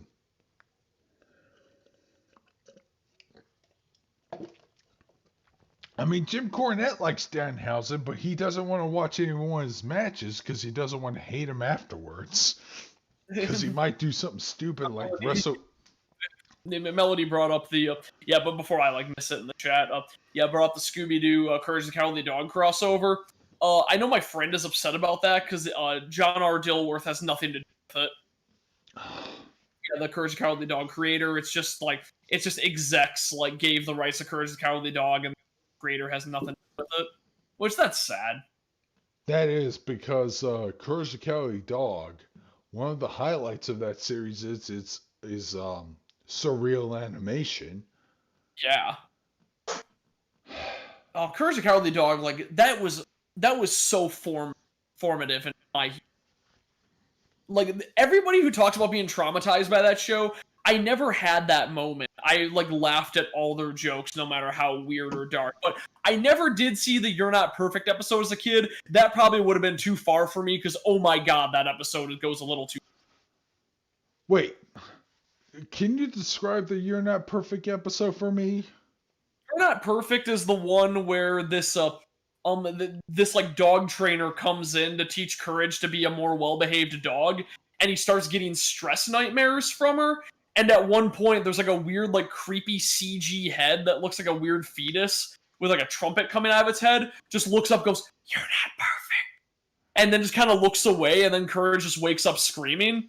And it's such a weird, out of nowhere scene that's never explained in a completely different art style because it's 3D. Man, just type in "You're Not," you'll find the scene because oh my god, it looks like an edit. It's so weird.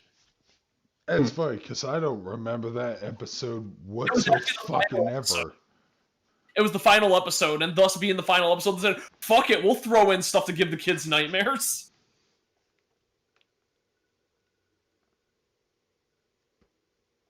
Yeah, but it's a big blue, CGI head that's kind of offset. Whoa, hold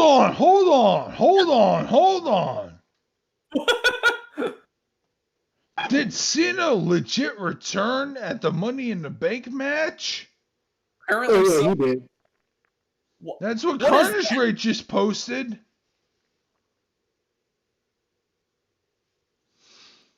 Alice says, I would love to meet you at an anime convention, but I don't want to make you uncomfortable.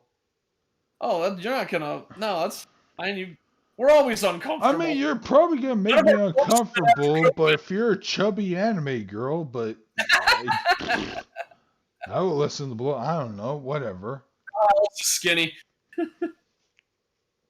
No, I don't know. I'm just like coming up with like a weird thing. It's like, yeah, Alice has supermodel proportions. You'd hate it.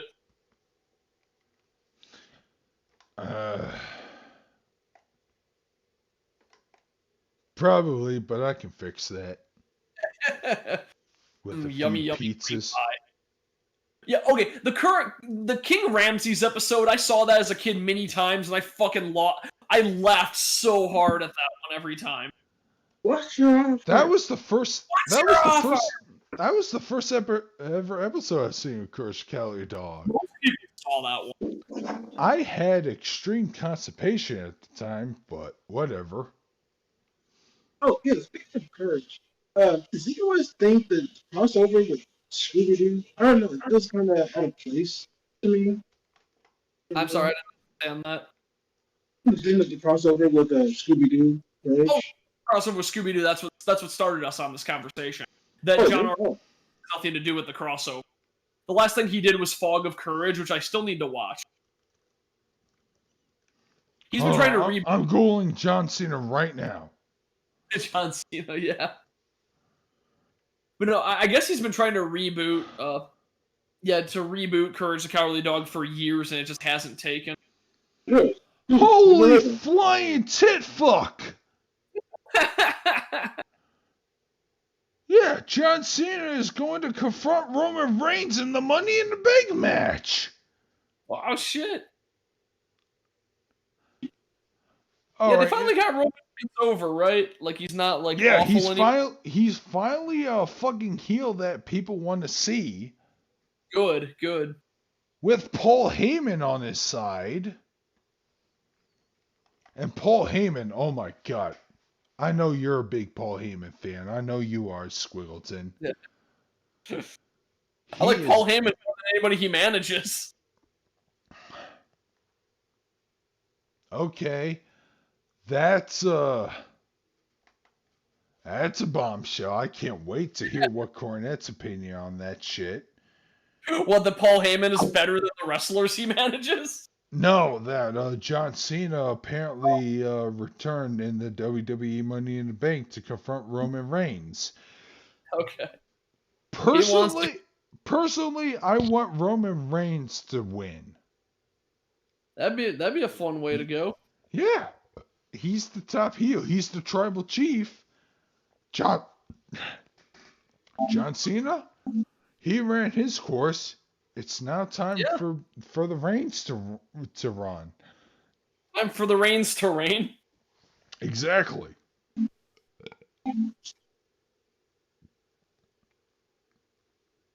I'm not constipated. I'm just a little bit drunk. Yeah.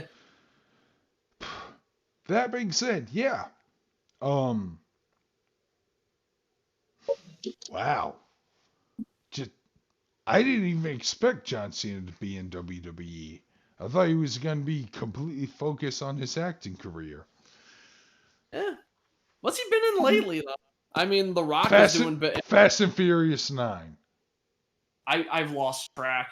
What's that one called? Because I know that all the Fast and the Furious movies use different names. It's called F9, and he plays Dom's brother. Okay. Yeah, you know, Dom, the guy who talks about family all the time for 2 decades. I hated that name instantly. It got really bad really fast. Yeah, I know, but here's the thing. Dom. The best version is the Kiryu Coco version, and that's where it peaked. I linked you that video. That video is great. I still watch it. Yeah, I know. I watched it. Yeah, it was great. That being said, Dom, the guy who talks about family, never mentioned his brother for 2 decades. Yep. Oh, yeah. Speaking of family, I got my brother here. Yeah. I never considered him family, but then I realized sometimes family can be family. So, yeah. And John Cena is going to be in the upcoming Suicide Squad movie. Oh, yeah.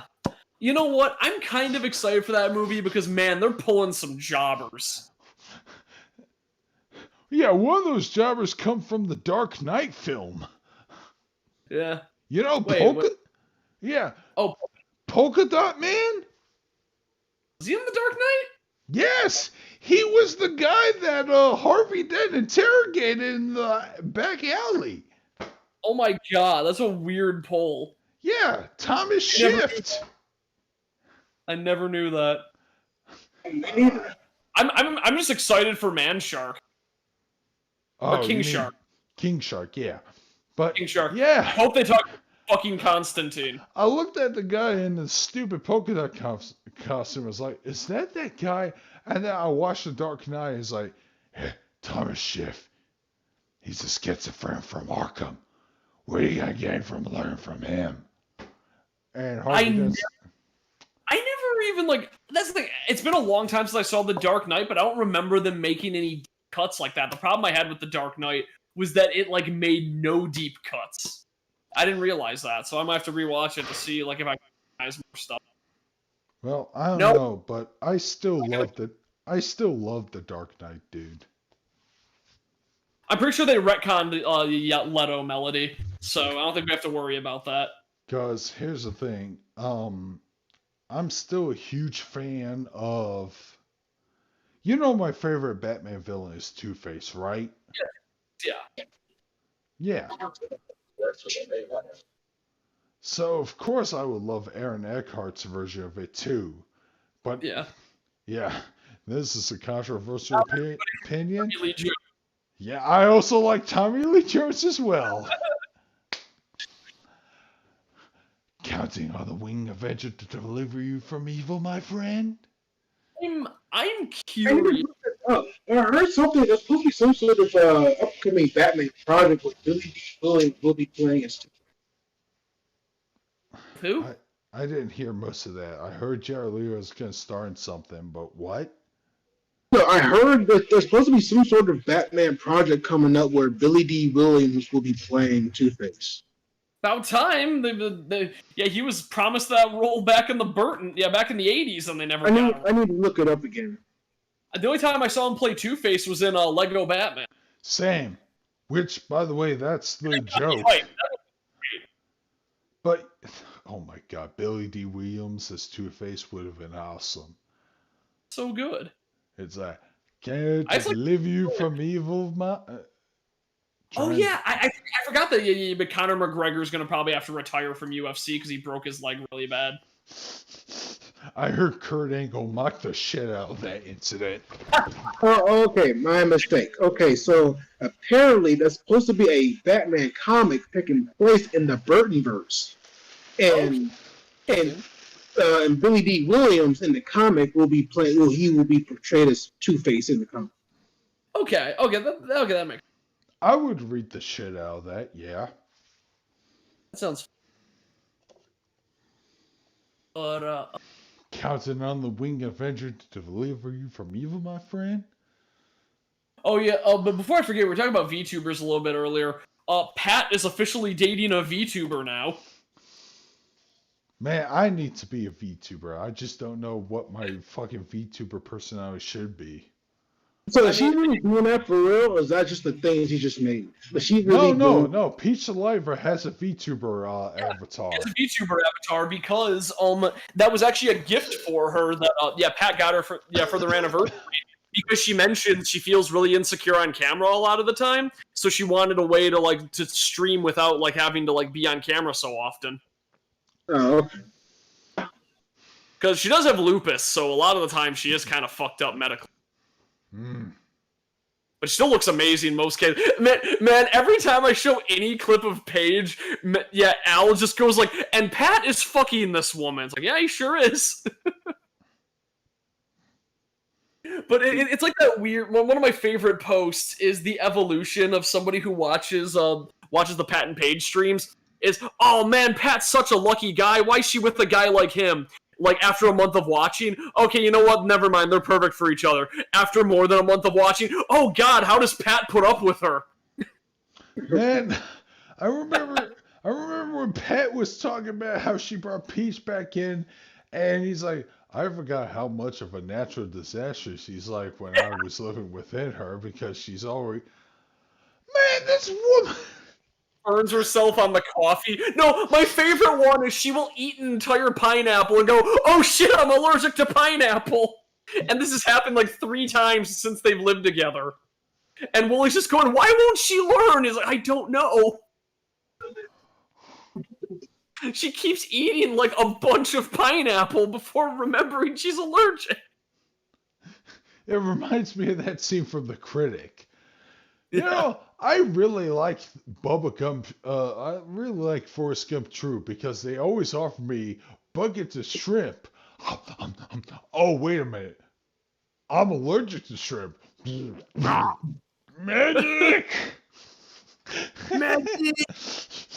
Doctor!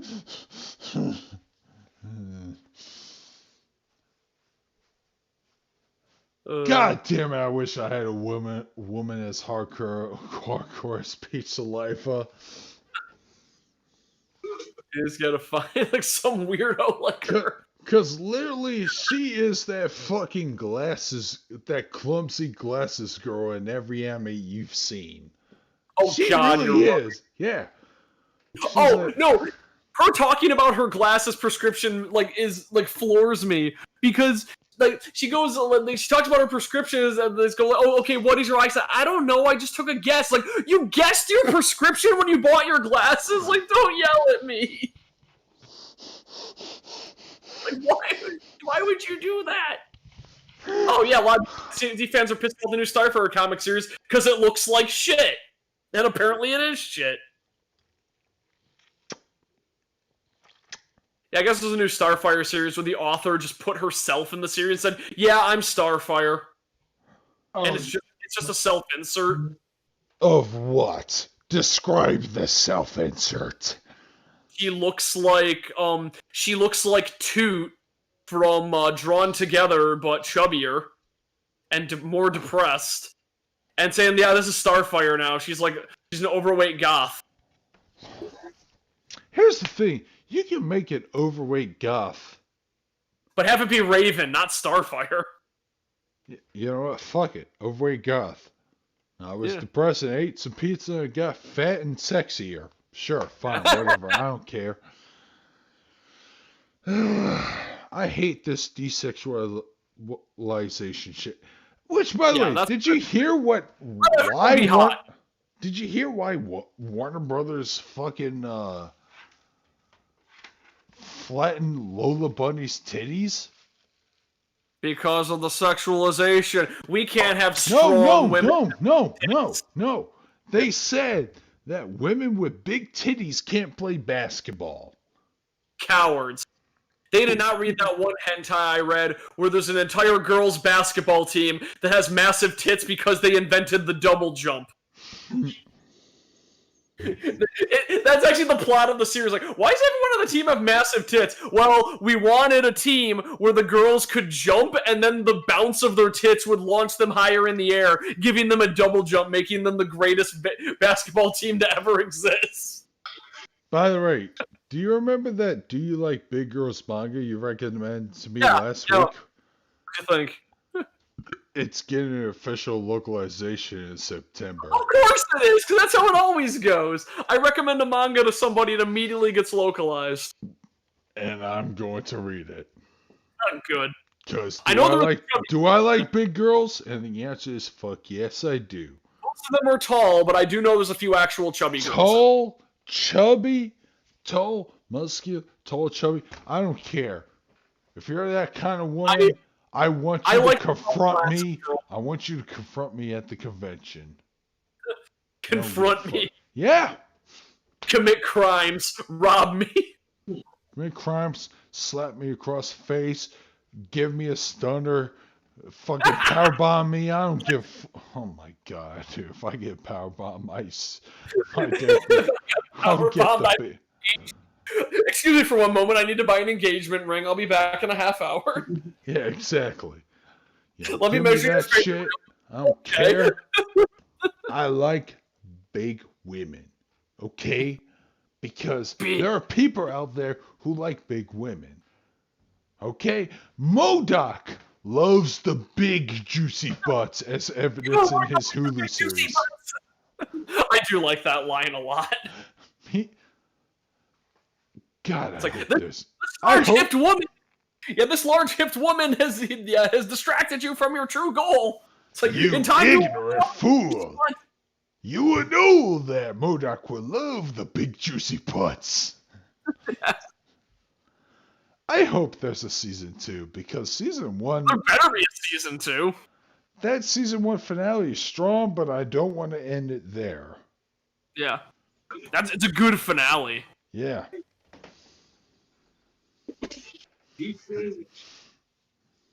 Let's be honest, MODOK is just basically Patton Oswalt fulfilling his comic book fantasies. Yeah, it is. He loves it. But I love Patton Oswalt, so... Oh, Patton Oswalt's great. So, if anyone wants to ID me at Mechacon, man, this was back when I was more popular, when I was a shit-talking commentator. And I met some people who ran into me. But if you want to ID me, I have big old bushy mutton chops. Yep. Yeah. We should probably start wrapping it up. I don't know. I want to see if there's any interesting convention stories that Lance wants to tell. Convention stories are... Yeah. Convention stories. I wanted to do for a long time I wanted to do like a how not to host a panel because I have some stories from shitty panels I've been to.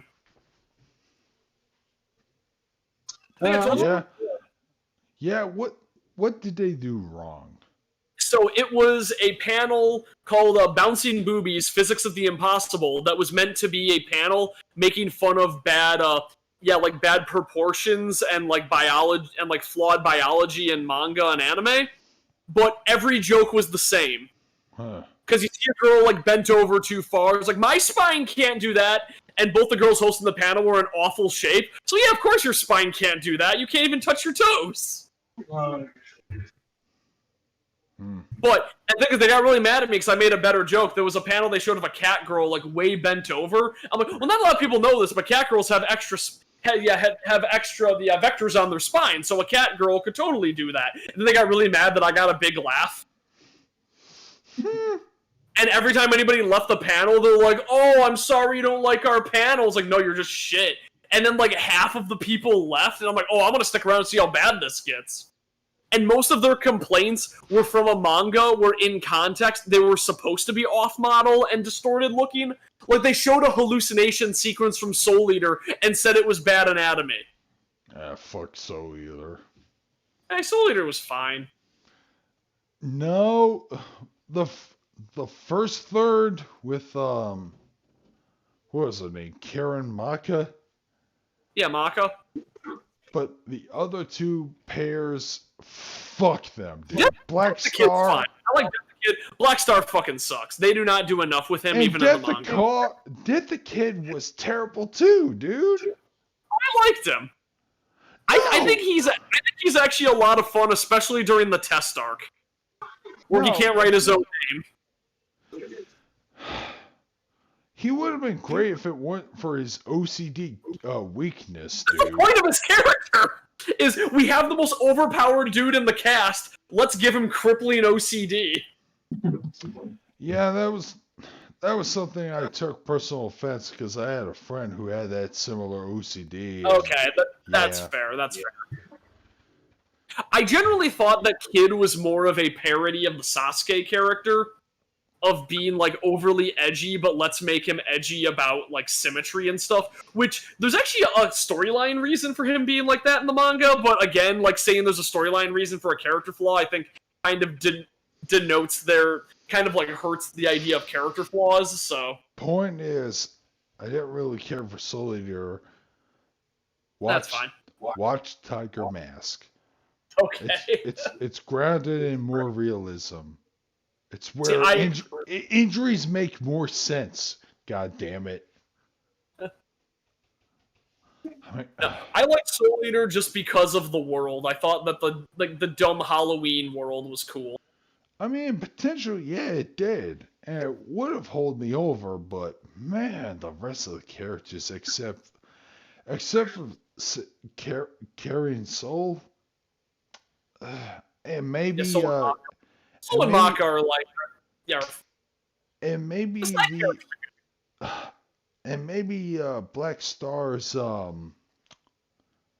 Tsubaki doesn't get to do much. She exists to be Black Star's mommy to say like, "Hey, please stop being a shit."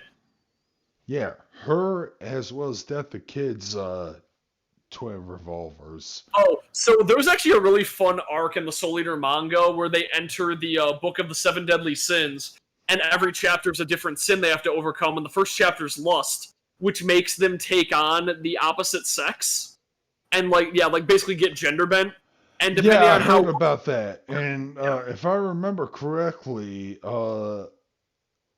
depending on the horniness, yeah, depends on how depending how quickly lustful you you get are, the over longer that. you And form. And Supaki horniest of was them all. dead last. Yeah, Yep. Windsor told Tsubaki me was the that. last one to transform back, except for Blair the cat, who was stuck as male throughout the entire arc. But she was mostly in cat form the whole time, so nobody noticed. Hmm. But she does transform into her male witch form at one point, and is so hot that she seduces a succubus, which is great. And I cosplayed that for several years. Well, it seems I need to be more motivated to make my Manga's Tiger Mask double review to go for it. to get people to watch real pro wrestling. Real Not, anime. not Real this, anime. Yeah, exactly. In real anime too, not this outlaw macho garbage bullshit. That being said, I'm gonna end this heavily extensively. Yeah. Okay, that time I wasn't reading the Yeah, chat because yeah. I'm. So Chippy Skitty. In Soul Eater, I'd say a test chapter. There's a chapter and an episode where they have to do their midterm exams, and the entire part is them studying and failing miserably to study. Like Maka naturally has really good study habits. Death the Kid is going crazy because he can't write his name properly. Black Star's like trying to cheat horribly on the test and gets caught and gets like stapled to the board. And there's a point where, like, Soul's looking at him like, damn it, I didn't study for this test. Wait, Black Star saw all the answers. Tell me the answers to the test, buddy. And Black Star, like, writes the answer with his own blood, but it's just an autograph, and he gives a big thumbs up and passes out. That tripped me the fuck out when I saw that part. But That was legitimately the best part of Soul Eater. It's so good. That was the funniest shit. That wouldn't happen in Horror Academy. Just saying. See, that's the thing I like. I think that the big problem I have with a lot of shonen is that it just goes from arc to arc to arc, fight scene, and there's not like a downtime chapter. Yep, it had the giraffe. Patty, instead of doing her test, like folded her test into a giraffe, and it got a C because her origami was so good. Like, she got a passing grade because she folded her test into a giraffe. Anyways, Carnage asked what about Kaneko Man? Kaneko Man is it's goofy, wacky shit. Oh well, that's wacky. God, I want a big bowl of Gyodon right now. That's Big Al's favorite franchise, and Kaneko Man, I respect it. I like it. I like what I see so far. But I still think Tiger Mask Double is the superior franchise. Or Tiger Mask is the superior franchise. Because here's the thing. Tiger Mask immigrated himself into reality. And I know there was one instance of Kaneko Man showing up in reality. That sounds terrifying. I mean, when Kaneko Man shows up in reality, it's usually real wrestlers dressing as Kaneko Man characters and doing busters on each other. Well, here's the thing I want to tell you. I can't remember the specific event, but Big Al was looking at a live show where people were cosplaying as Kitty Command characters. And he made one video showing some of these clips. And he goes, "Hey, McMahon, below me." And that was one of his Big Al shorts. And then I think a day or two later, he talks about professional wrestling and being what it is. And he would show clips here and there. And he talks about how Japan cares about its fans. And I remember this feud very vividly because I was semi-involved in it because fucking Metal Mouth 44 wanted to get involved. Called him a Kaneka Man fanfuck wherever the fuck about this shit. He is a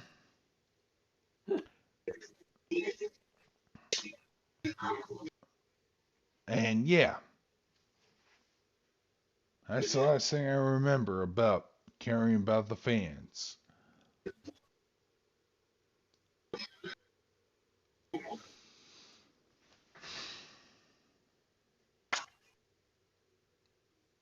You think we should wrap things up? Yeah, I think so. I'm getting kind of tired. Also, my now I'm getting that moment where my tipsiness sort of wore off, and I'm just vibing right now. Yeah, same. I'll probably get ready for bed here in a minute. Yeah, same. If I do a surprise stream, it's probably going to be on Strive. Wait, Lance, do you have Guilty Gear Strive? Yes, I do. I need to hop back on Strive. I haven't played in them since we played last. Oh, it's almost like a fucking netcode can unite us all together. Fine, we might do it. We might do a Strive stream before Thursday. And it will be a native stream. I'm not even gonna set everything up. So, Yep.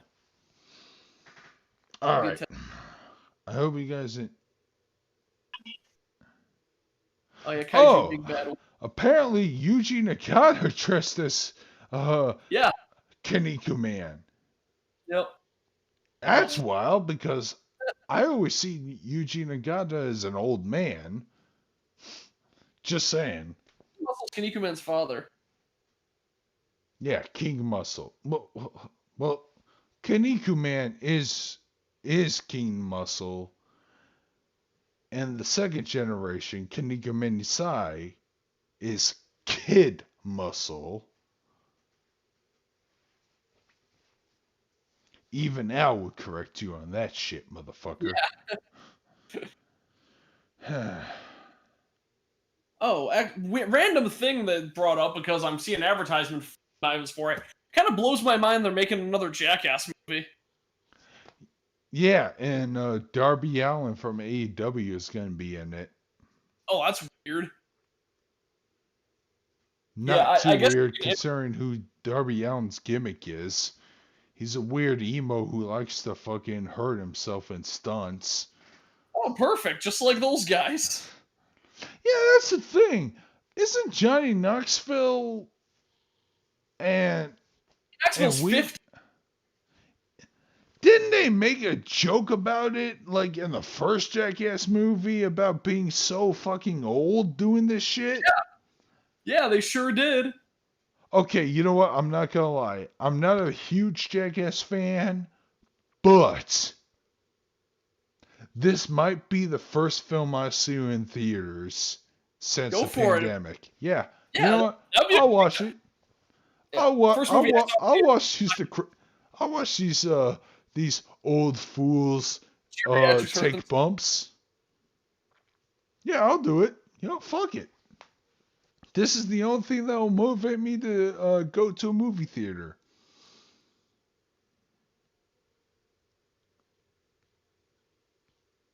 Yeah. I'm trying to think of what other movie. I mean, I really need to see the Demon Slayer movie. I don't even know if it's playing in anymore. I heard that made a shitload of money. Yeah, I should really watch. I don't care about Demon Slayer because it's boring, shonen, jackass bullshit. It's pretty. Oh yeah, Bam Margera's not in it because I haven't talked to Bam Margera in forever.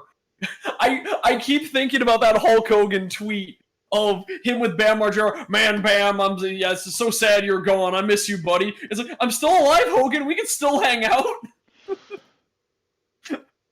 Dude, Bam Margera is actually my favorite Jackass member, though. Yeah. And my favorite's Steve-O. No, I love that Bam Steve-O. actually had a cool-ass reality show. Oh, you're gonna ignore Wild Boys like that? Wait, what? What'd you say? You're gonna ignore Wild Boys like that? The thing that, yeah, the one that had Steve-O and like the rest of the Jackass crew just going on safaris and taunting animals. Yeah, because realistically, if they were going to the safaris, they should have been dead. Yeah, I'm shocked they're still alive. I guess during interviews they were mentioning, like, they're going, yeah, we had to stop filming for a little bit because Steve-O had brain bleed. Like, what the fuck did you guys do? You're in your late 40s and early 50s. What the hell are you doing? All right, you know what? I'm not gonna watch it. You know what? I want to see Steve-O sell some good hits. I mean, hey, watch him dive into Mike Tyson's fist and fix his nose. Okay, maybe no. I'm sorry, not Steve-O. Wee Man. I want to see Man? Wee Man take I love some Wee good, Man. good. Cause, have you ever watched the movie Bad Santa? No, I actually haven't. Oh damn. Okay, so there's a scene where Billy Bob Thornton's character is trying to teach this fat little kid how to self-defend himself, and they're at a boxing ring. And Billy Bob Thornton's character, who is a little man played by a famous black little man who I can't look up right now at the time, but he kicks the kid in the balls. And Billy Bob Thornton's like, why did you give him the balls? He's like, man, fuck you, I don't want to be in this. Kicks him. And then Billy Bob Thornton kicks him in the balls. And the way he sells it, he looks like a bowling pin when he falls over after he gets nut shot. It's really fucking funny, dude. I don't know how to describe it, but it's great, man.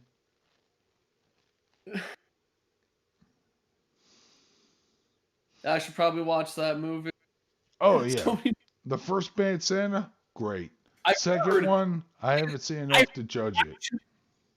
Is a terrible movie, but the fact that it's based on a true story blows my mind, and that true story is wild. Wait, what true story?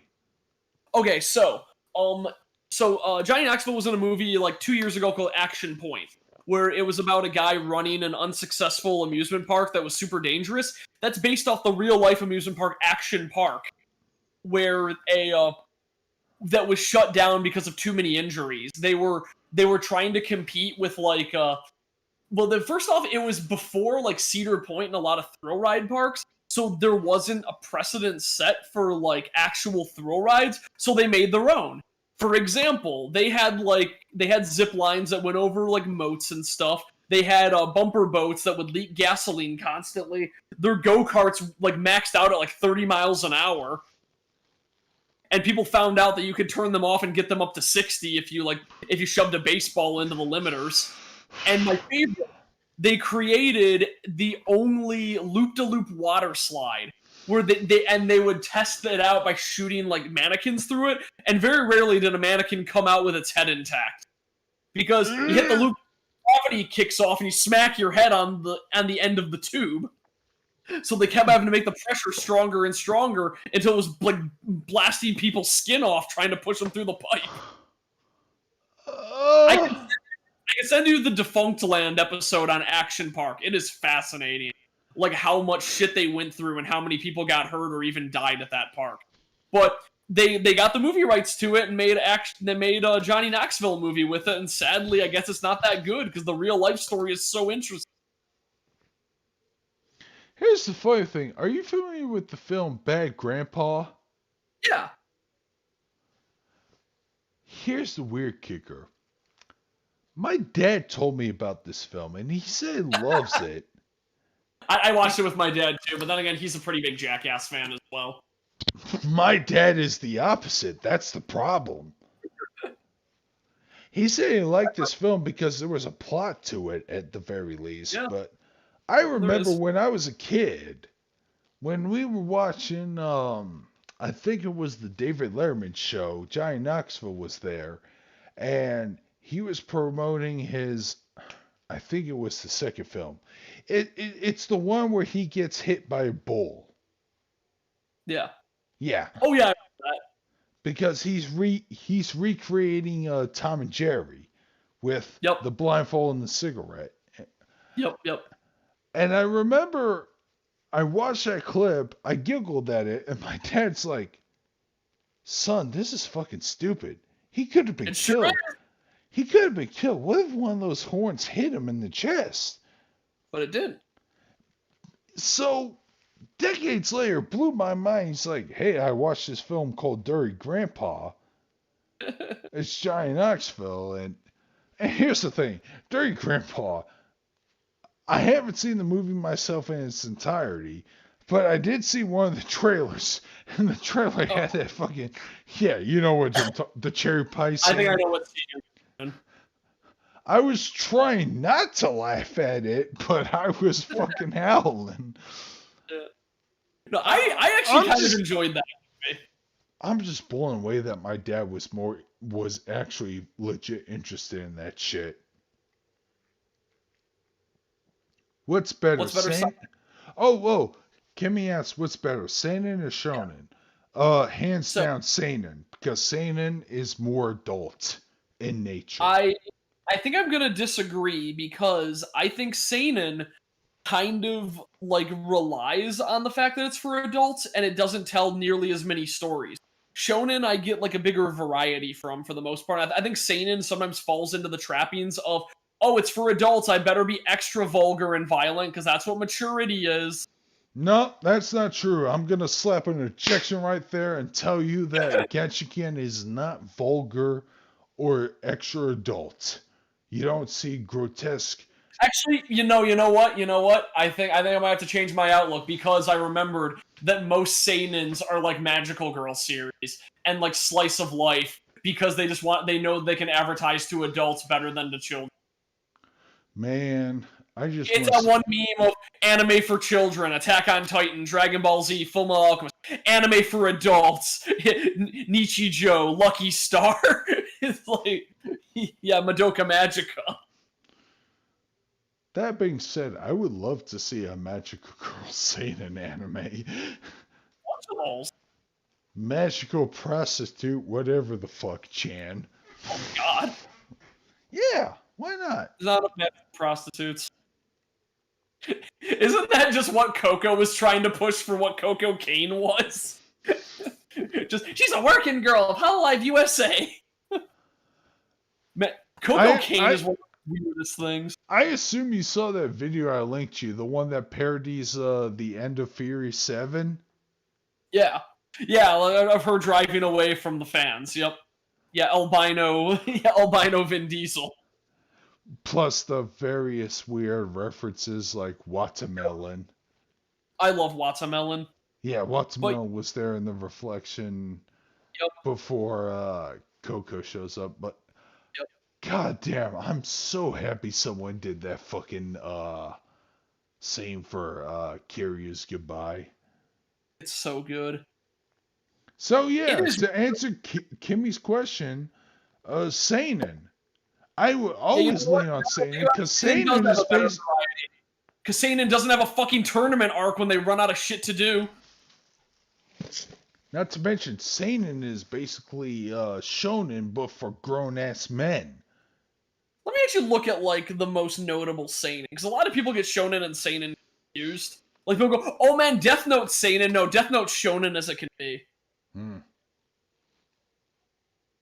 Genshiken. Let's see. Genshiken. Yeah. Okay. So most notable seinen is Mononoke, Kill la Kill, Madoka Magica, Code Geass, Plastic Memories. This is according to Google. These are the first things that show up when you Google seinen. Well, Google's wrong, dude. Google is fucking wrong. Penguin Drum is seinen? Tiger and Bunny I could see being seinen because that's about a single father. You know, I like anime about a single dad trying to do a good job. Sweetness and Lightning is really cool. Tiger and Bunny has that element and it's really sweet. No, Blue Exorcist is shonen as hell. So Monogatari. So I may have to do another live stream this week. Okay, apparently Kaguya-sama is considered seinen. That is not. So let's see. Know your opening on 3 p.m. What's that about? Come join us, test your anime. See if your memory's up to. Okay. These motherfuckers might use modern anime openings, which I haven't listened to yet. I can't. No, I take pride in dominating anime intros, okay? Anti-boom. Oh, you know what one scene is? Servant X Service and Working. Both by the same creator. It's just comedy series about having a shitty job in the private sector or at a restaurant. And Servant X Service's main girl is like this really petite girl with massive tits who likes books. Peak character design. Speaking of massive tits, how is Big Titty Dragon in season 2 of Dragon Maid? I don't know. I haven't watched it yet. I've been meaning to. How is Big Titty Dragon when you first saw her? I don't know. When I first saw her, she looked pretty good. I'm fine with Big Titty Dragon. I like her better than other Big Titty Dragon. Parasite is seinen. Yeah, Parasite very much is a seinen because that manga had a lot of gore and a lot of nudity. Unfortunately, they cut all the nudity out of the anime. There's a part where his parasite hand sees him checking out a girl. It's like, oh, you like stuff like this, don't you? And his hand becomes a massive dick. It's a pretty funny moment. They cut it out of the anime because they're cowards. Alright, so I might make another stream this week. Yeah. Chill out. Drive. Yeah, probably be Tuesday or Wednesday. To see what the hell is going on. In which case, I will catch you motherfuckers later. Hope you enjoyed the stream. Man, this has been a huge distraction. I hope you guys enjoyed the stream. And with that, this is Starscream signing out. Starscream signing off. Take care, motherfuckers. Good night. Good night, everybody.